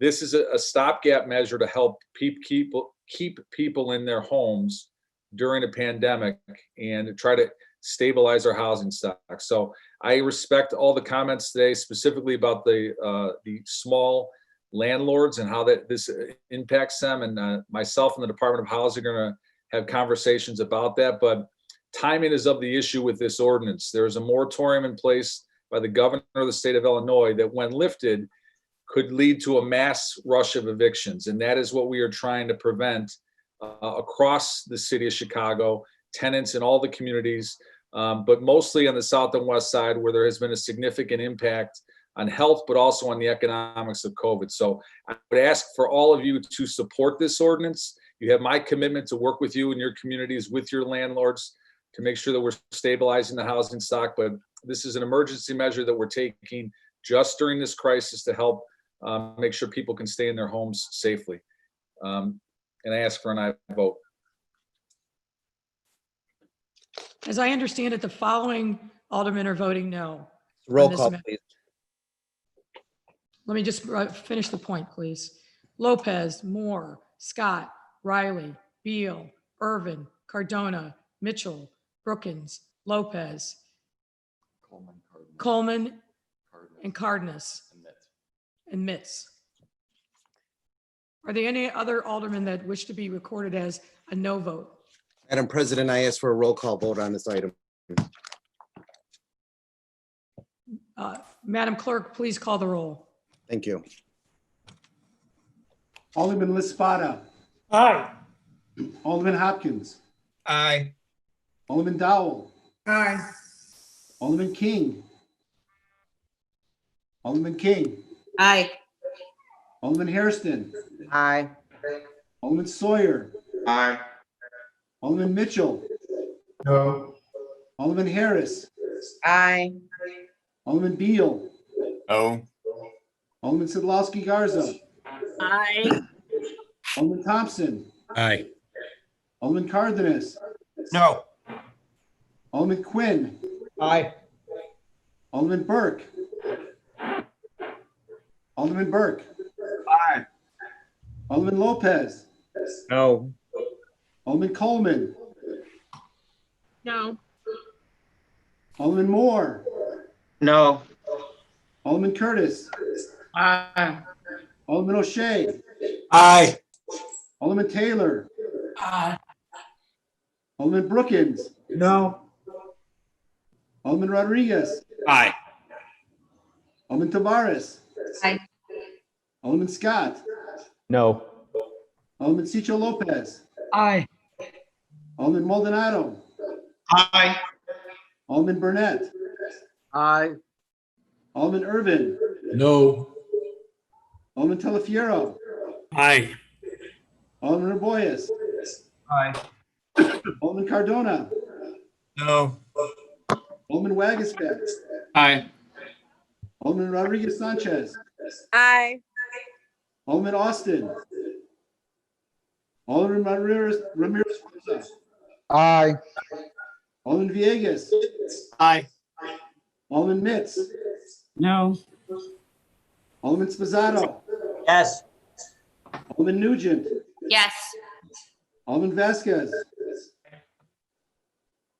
Alderman Vasquez. Yes. Alderman Napolitano. Aye. Alderman Riley. No. Alderman Smith. Aye. Alderman Tunney. Aye. Alderman Gardner. Aye. Alderman Kappelman. Aye. Alderman Martin. Aye. Alderman Osterman. Aye. Alderman Haddon. Aye. Alderman Silverstein. Aye.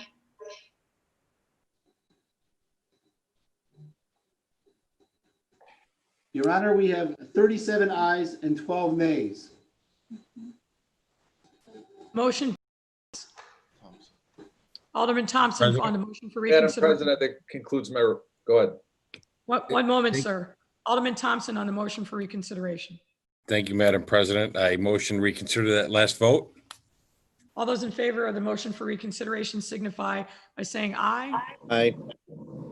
All those opposed say nay. Nay. Nay. Nay. The nays have it.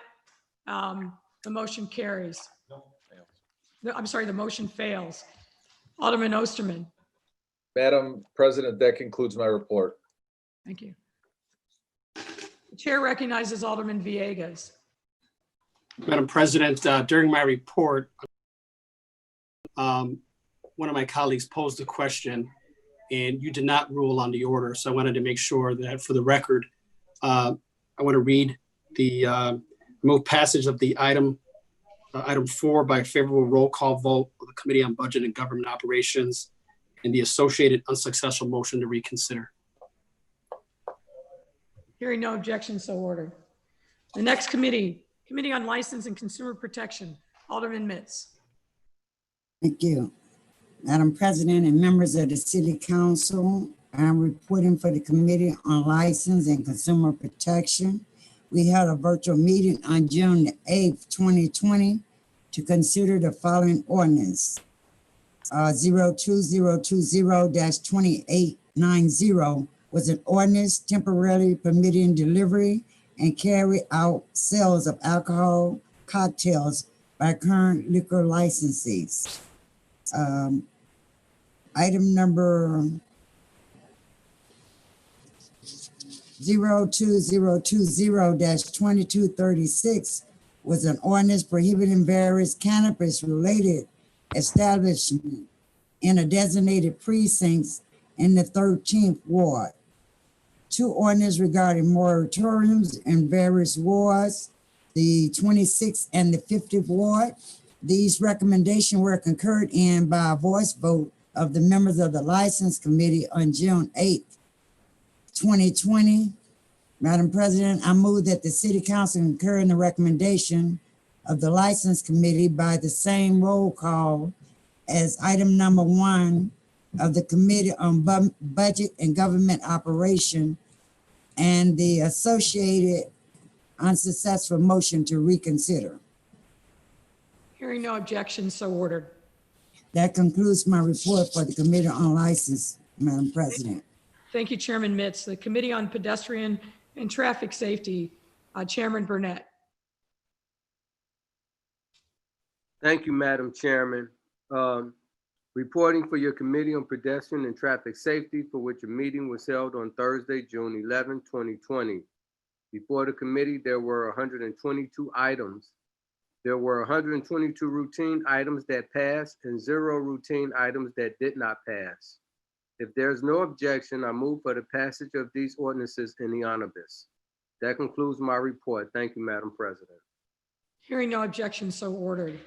The Committee on Public Safety, Chairman Talafiero. Thank you, Madam President and members of City Council. Reporting for your Committee on Public Safety, for which a meeting was held on Wednesday, June 3rd, 2020. There was one item before the committee, A 2020-50, the appointment of Deborah Witzberg as Deputy Inspector General for Public Safety. The item passed in committee by voice vote. If there is no objection, I move for the passage of this item by the first most favorable roll call vote of the Committee on Budget and Government Operations and the associated unsuccessful motion to reconsider. Hearing no objection, so ordered. Madam President, that concludes my report. Thank you. Thank you, sir. Next, the Committee on Transportation and Public Way, Chairman Brookins. Thank you, Madam President. Reporting for your Committee on Transportation and Public Way, a meeting was held on June 11, 2020. The following ordinances were passed by a majority of the members present. On page 2, item 1 is an ordinance of mayoral introduced by the mayoral office. On page 3 through 5 includes 25 ordinances for grants of privileges introduced by the local alderman from wards 2, 3, 13, 27, 35, 38, 40, 42 through 46, and 48. Page 6 includes one ordinance for canopy introduced by the local alderman of the 13th Ward. Page 7 through 34 include 325 ordinances for sidewalk cafes introduced by the local alderman from wards 1 through 5, 11, 13, 20, 21, 27, 31, 32, 35, 38, 40, and 42 through 50. Under Rule 14 of the Rules of Order and Procedure of Chicago City Council, Alderman Tunney abstains from voting on the following items: Sidewalk Cafe 02020-2891 due to his ownership in Ann Sather's Restaurant. And under Rule 14 of the Rules of Order and Procedure of Chicago City Council, Alderman Burke abstains from voting on the following item: Sidewalk Cafe 02020-2494 due to his practicing of law with others and attorneys in a firm that have done business with the applicant within the past year. Page 35 includes 5 ordinances for miscellaneous items introduced by local aldermen from wards 16, 27, 30, 40, and 48. Page 36 includes 3 vacation ordinance, 1 street opening, and 2 release of covenants ordinance located in the 2nd, 11th, 19th, 27th, and 45th wards. Your Honor, if there is no objection, I move passage by these items by the last most favorable roll call vote of the Committee on Budget and Government Operations and the associated unsuccessful motion to reconsider. Hearing no objection, so ordered. Madam President, this concludes my report. Thank you, sir. Committee on Workforce Development, Chairman Sadlowski Garza. Yes, thank you, Madam President and members of the City Council. Reporting for your Committee on Workforce Development, which held a virtual meeting on June 8th, 2020. There was one item on the agenda, 02020-2853, an extension of the Intergovernmental Fiscal Agent Agreement with Cook County Board of Commissioners for the continuation of the Chicago Cook Workforce Partnership through June 2022 was presented. 02020-2853 was passed unanimously by majority voice vote. Hearing no objection, I move for the first most favorable roll call vote on budget and government operations and the corresponding unsuccessful motion to reconsider. Hearing no objection, so ordered. Thank you so much. This concludes the report on the Committee on Workforce Development. Thank you. Thank you. Next, the Committee on Zoning, Landmarks, and Building Standards, Chairman Tunney. Madam President and members of the City Council, presenting a series of reports for your Committee on Zoning, Landmarks, and Building Standards, which held a virtual meeting on June 17th, 2020. June 16th, 2020. These reports are grouped for convenience, the following by a majority of the members present. Pages 1 through 7 contain various map amendments in the 45th, the 44th, 42nd, 33rd, 30th, 27th, 25th, 18th, 17th, 12th, 11th, 9th, 6th, and 5th wards. I move passage of these items by the last most favorable roll call vote of the Budget and Government Operations Committee report and the associated unsuccessful motion to reconsider. Hearing no objection, so ordered. Page 7 contains various large signs over 100 square feet in area, 24 feet above grade in the 45th, 42nd, 41st, 32nd, and 1st wards. I move passage of these items by the same motion if there is no objection. Hearing no objection, so ordered. Madam President, that concludes my report. Thank you, sir. We now move to the agreed calendar. Alderman Harris. Thank you, Madam President. I've received from City Clerk Anna Valencia a total of 91 items proposed for the agreed calendar, consisting of congratulatory, commemorative, tributary resolutions from the mayor and the following aldermen: Mayor Lightfoot, Alderman Dow, Alderman King, Alderman Hairston, Alderman Sawyer, Alderman Harris, Alderman Beal, Alderman Thompson, Alderman Quinn, Alderman Burke, Alderman Lopez, Alderman Coleman, Alderman Taylor, Alderman Scott, Alderman Burnett, Alderman Irving, Alderman Talaferro, Alderman Austin, Alderman Mitts, Alderman Riley, and Alderman Martin. I move passage of the agreed calendar in the omnibus. Alderman Mitts, did you wish to be heard on this matter? No, I just wanted to have a clarification. When my colleague Alderman Brookins and Alderman Turner gave their reports, it seems that they used the last item on the budget, the government operation, or should they have been in that the item that there were several who did not vote on, or should they have been using the first item on the budget and government operation? That's what I want clarification on.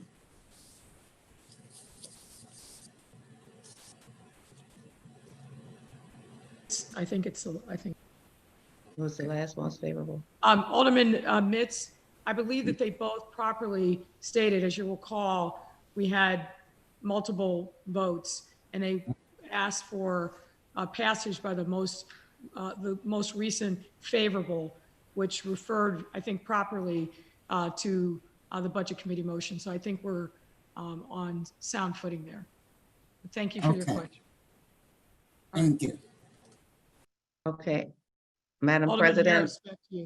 I renew my motion to move passage of the agreed calendar in the omnibus. Hearing no objection, so ordered. Thank you, Madam President. Next item on the agenda is new business. Madam Clerk will call the wards, beginning with the first. Claims, free permits, license fee exemptions, which are referred to the Committee on Finance. Zoning amendments, which are referred to the Committee on Zoning, Landmarks, and Building Standards. Traffic regulations, traffic control signals, and traffic signs, which are referred to the Committee on Pedestrian and Traffic Safety. Grants of privilege on and over the public way, which are referred to the Committee on Transportation and Public Way. And exemptions from physical barrier requirement for commercial driveway alley access for parking facilities, which are referred to the Committee on Transportation and Public Way. Alderman Laspada has proposed orders for the issuance of permits for signboards, which are referred to the Committee on Zoning, Landmarks, and Building Standards. Alderman Laspada and others also have a proposed order to call for the Department of Assets, Information, and Services to enter into one-year extended franchise agreement with Commonwealth Edison Company, which is referred to the Committee on Environmental Protection and Energy. Alderman Laspada and others also have a proposed resolution to call for hearings on the City of Chicago response to peaceful protests and civil unrest, which is referred to the Committee on Public Safety. Alderman Dowell has a proposed ordinance for amendment of Municipal Code, Section 2-92-490, to further regulate duties of Chief Procurement Officer regarding electronic directory maintenance requirements for certification eligible and minority-owned businesses, which is referred to the Committee on the Budget and Government Operations. Alderman Dowell also has proposed orders for the issuance of permits for signboards, which are referred to the Committee on Zoning, Landmarks, and Building Standards. Alderman King has a proposed order for a historical landmark fee waiver for the property at 5023, 5029, and 5035 South Greenwood Avenue, which is referred to the Committee on Zoning, Landmarks, and Building Standards. Alderman Sawyer and others have a proposed ordinance to call for termination of intergovernmental agreement between the City of Chicago and Board of Education concerning stationing of Chicago police officers at Chicago public school locations, which is referred to the Committee on Public Safety. Education. Point of information. Who called the second committee? Can you, Alderman sir, Talaferro. hold on. Again, folks, please raise your hand. Don't just yell out. Who's asking for point of clarification? This is Alderman Carlos Ramirez Rose. I'm asking for. Alderman. I believe Alderman Taliaferro will call for the Committee on Education. Two committees having been called, the matters referred to the Committee on Committees and Rules. There we go. The chair recognizes Alderman Irvin. I apologize. Alderman Taliaferro asked for it to go to education. Is that a joint committee on education and public safety, or does he want it to go to education? I'm a little confused. There's not a joint committee. So it's going to, because it was called for to go to the Education Committee, as you well know, it goes to rules. Let's move on. Mr. Clerk. Alderman Harris has a proposed ordinance for amendment of Municipal Code, Section 4-60-130, to prohibit sale of alcoholic liquor for off-premises consumption within specified hours, which is referred to the Committee on License and Consumer Protection. Alderman Sadlowski Garza has a proposed ordinance for approval of plat of North Points Avenue O Industrial Park Subdivision 1, which is referred to the Committee on Transportation and Public Way. Alderman Sadlowski Garza also has a proposed ordinance for long-term public way easement agreement with Natural Gas Pipeline Company of America LLC for installation of pipeline for natural gas transmission main gas transfer line, which is referred to the Committee on Transportation and Public Way. Alderman Thompson has a proposed order for the issuance of permits for signboards, which is referred to the Committee on Zoning, Landmarks, and Building Standards. Alderman Cardenas has a proposed ordinance for amendment of Municipal Code, Section 4-60-022, to allow additional alcoholic liquor licenses on a portion of South Kedzie Avenue, which is referred to the Committee on License and Consumer Protection. Alderman Cardenas also has a proposed ordinance for amendment of Municipal Code, Titles 5 and 13, by modifying various sections and adding new sections 13-196-405 and 13-196-415 concerning cooling facilities and refrigerated air in residential buildings, which is referred to the Committee on Environmental Protection and Energy. Alderman Cardenas also has a proposed resolution calling for hearings on solutions to combat urban heat island effect, including response programs and ways to reduce energy demands, which is referred to the Committee on Energy and Environmental Protection. Alderman Lopez has a proposed ordinance for amendment of municipal code, section 2-25-050, to further regulate powers and duties of Commissioner of Department of Business Affairs and Consumer Protection concerning applicant and licensed business compliance licensing requirements, which is referred to the Committee on License and Consumer Protection. Alderman Lopez also has a proposed ordinance for amendment of municipal code, section 2-92-430, to require Chief Procurement Officer to establish contract award goals for minority-owned and women-owned business enterprises, which is referred to the Committee on Contracting Oversight and Equity. Alderman Lopez also has a proposed ordinance for amendment of municipal code, section 9-68-070, authorizing the Commissioner of Transportation to prorate reductions or credits of future service vehicle permit applications fees during emergencies, which is referred to the Committee on Pedestrian and Traffic Safety. Alderman Lopez and others have a proposed resolution to call for Illinois congressional delegation to denounce President Donald J. Trump's aggression towards residents who identify as gay, lesbian, bisexual, transgender, questioning, intersexual, asexual, or self-defined, which is referred to the Committee on Health and Human Relations. Alderman Lopez and others also have a proposed resolution calling for public hearings on status of health, employment, education, housing, discrimination, violence, and suicide rates within transgender community, which is referred to the Committee on Health and Human Relations. Alderman Lopez and others also have a proposed ordinance for amendment of municipal code, Title II, to modify powers and duties of Commissioner of Department of Transportation and Department of Water Management concerning post-construction restoration, which is referred to the Committee on Transportation and Public Way. Alderman Lopez and others also have a proposed order to call for the Chief Procurement Officer and Commissioners of the Department of Transportation and the Department of Water Management to establish universal restoration policy, which is referred to the Committee on Transportation and Public Way. Alderman O'Shea has a proposed ordinance for amendment of municipal code, section 2-84-010, concerning annual budget requirements for the Department of Police, which is referred to the Committee on Public Safety. Alderman O'Shea and others have a proposed ordinance for amendment of municipal code, chapters 4-64-7-17, to prohibit sale of flavored tobacco products or accessories, which is referred to the Committee on Health and Human Relations. Alderman Rodriguez has a proposed ordinance for amendment of municipal code, chapter 2-45, by adding a new section 2-45-165 to establish requirements for revocation of certain Cook County tax incentive classifications, which is referred to the Committee on Economic, Capital, and Technology Development. Alderman Maldonado has a proposed ordinance for amendment of the municipal code by amendment of an ordinance by extending temporary moratorium date for building or demolition permits and rezoning of residential properties within the 606 residential area to February 1, 2021, which is referred to the Committee on Housing and Real Estate. Alderman Urban has a proposed order for the issuance of permits for signboards at 1401 West 15th Street, which is referred to the Committee on Zoning, Landmarks, and Building Standards. Alderman Telefiero and others have a proposed ordinance for amendment of municipal code, chapters 5-12 and 13-72, to further regulate landlord requirements for just cause evictions, tenant relocation assistance, and notice requirements for evictions and rental rate increases, which is referred to the Committee on Housing and Real Estate. License and Consumer Protection, please. Two committees having been called, the Committee on Housing and the Committee on License. The matter is referred to the Committee on Committees and Rules. The chair recognizes Alderman Ramirez Rosa. Thank you, Madam Chair. Point of clarification, which alderman called the second committee sending it to rules? I believe that was Alderman Hopkins. Thank you. Let the record reflect Alderman Hopkins sent that matter to rules. Thank you. Alderman Villegas has a proposed ordinance for amendment of municipal code, Title IV, by adding new chapter 4-227 to establish and regulate vehicle towing license requirements, which is referred to the Committee on Finance.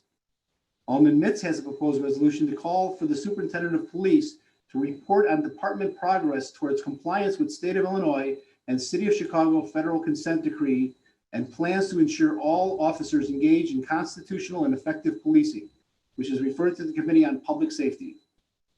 Alderman Nugent has a proposed ordinance for vacation of public alleys in the area bounded by West Peterson Avenue, Northwestern Railway right-of-way, West Glen Lake Avenue, and North Keystone Avenue, which is referred to the Committee on Transportation and Public Way. Alderman Napolitano has a proposed ordinance for approval of a plan of Glenstar Higgins Road subdivision, which is referred to the Committee on Transportation and Public Way. Alderman Napolitano and others have a proposed resolution to call for the Commissioner of the Department of Water Management to establish cost-sharing flood control program, which is referred to the Committee on Economic, Capital, and Technology Development. Alderman Napolitano and others have a proposed resolution to call for establishment of Chicago Police Department Personnel and Resource Reallocation Pilot Program, which is referred to the Committee on Public Safety. Budget. Two committees having been called, the Committee on Public Safety and the Committee on Budget and Government Operations, the matters referred to the Committee on Committees and Rules. The chair recognizes Alderman Spizzato. Thank you, Madam President. Just want a clarification. That was Alderman Vasquez. That's correct. Thank you, Alderman. Thank you, Mayor. Mr. Clerk. Alderman Riley has a proposed ordinance for amendment of Municipal Code, Chapter 17-4, by adding a new section 17-4-1100 to establish requirements for roll-up overhead or sliding security gates or referred to the Committee on Zoning, Landmarks, and Building Standards. One moment, Mr. Clerk. The chair recognizes Alderman Lopez. Thank you, Madam President. Not that I'm trying to dissuade any kind of transparency, but Rule 42, which deals with two committees, does not require identification of who called the second committee. As a courtesy to your colleagues, I think it's highly appropriate that we do so. Mr. Clerk, please proceed. Alderman Smith and Alderman O'Shea have a proposed ordinance for amendment of Municipal Code, Title 4, to further regulate short-term residential rental hosting platforms, vacation rentals, and shared housing units, which is referred to the Committee on License and Consumer Protection. And Alderman Tunney has a proposed ordinance to call for 6-month extension of city-issued business licenses required under Titles 4 and 9 of the Municipal Code, which are referred to the Committee on License and Consumer Protection. That concludes the aldermanic introductions. Thank you, sir. Now, next is Alderman Mitchell for the approval of the journal.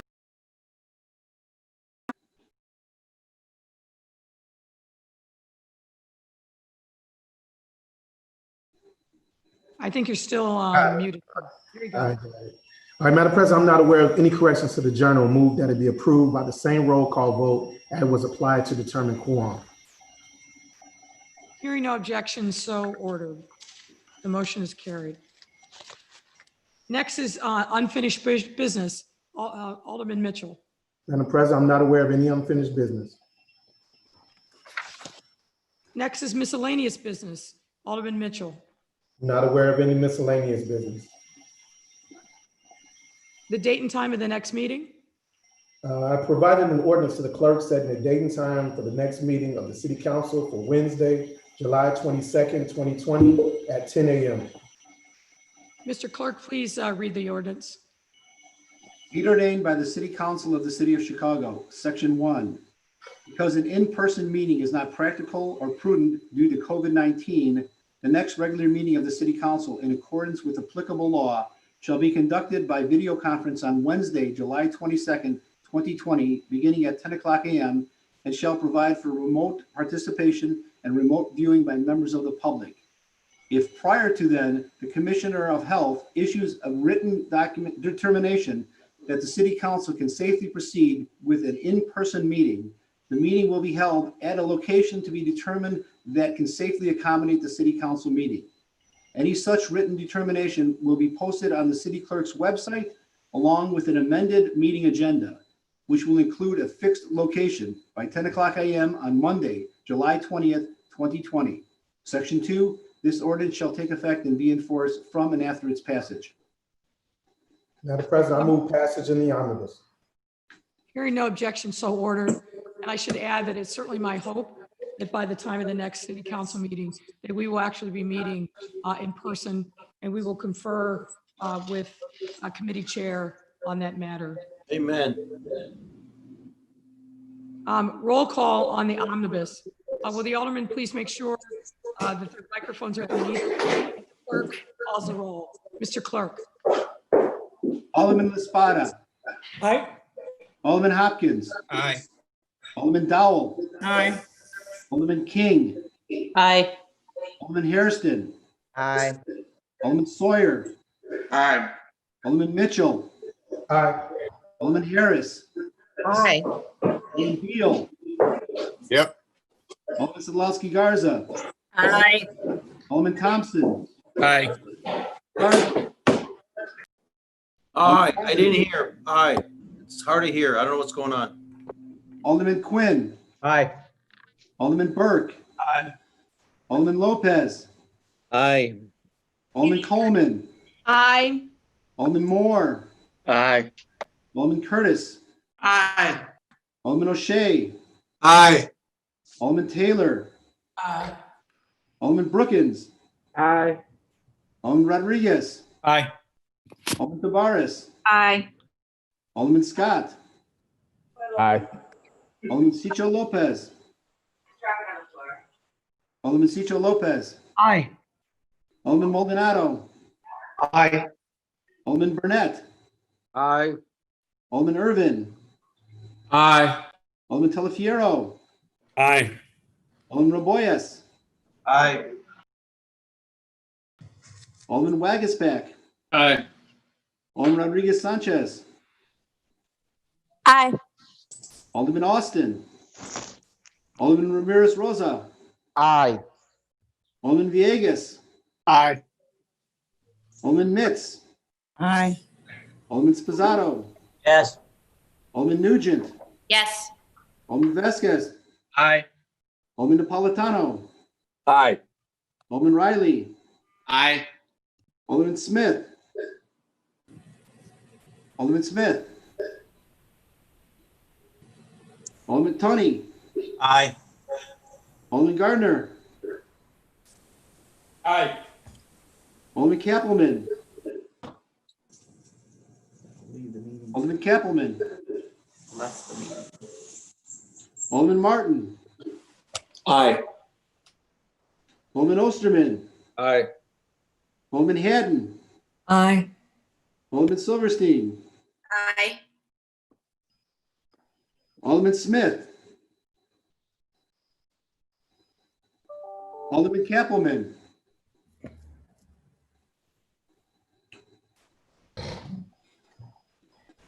Your Honor, there are 47 ayes, no nays. There are 47 ayes and no nays. The matter in the omnibus are passed. Alderman Thompson on a motion for reconsideration. Alderman Smith votes yes, excuse me, my computer. Alderman Smith votes yes, excuse me. All right, with that, there are 47 yeas, no nays. The matters in the omnibus are passed. Alderman Thompson on a motion for reconsideration. Thank you, Madam President. I motion that we reconsider the vote. All those in favor of the motion for reconsideration signify by saying aye. All those opposed say no. No. Those have it. The motion for reconsideration is denied. All right, Alderman Mitchell on the motion for adjourn. There being no further business,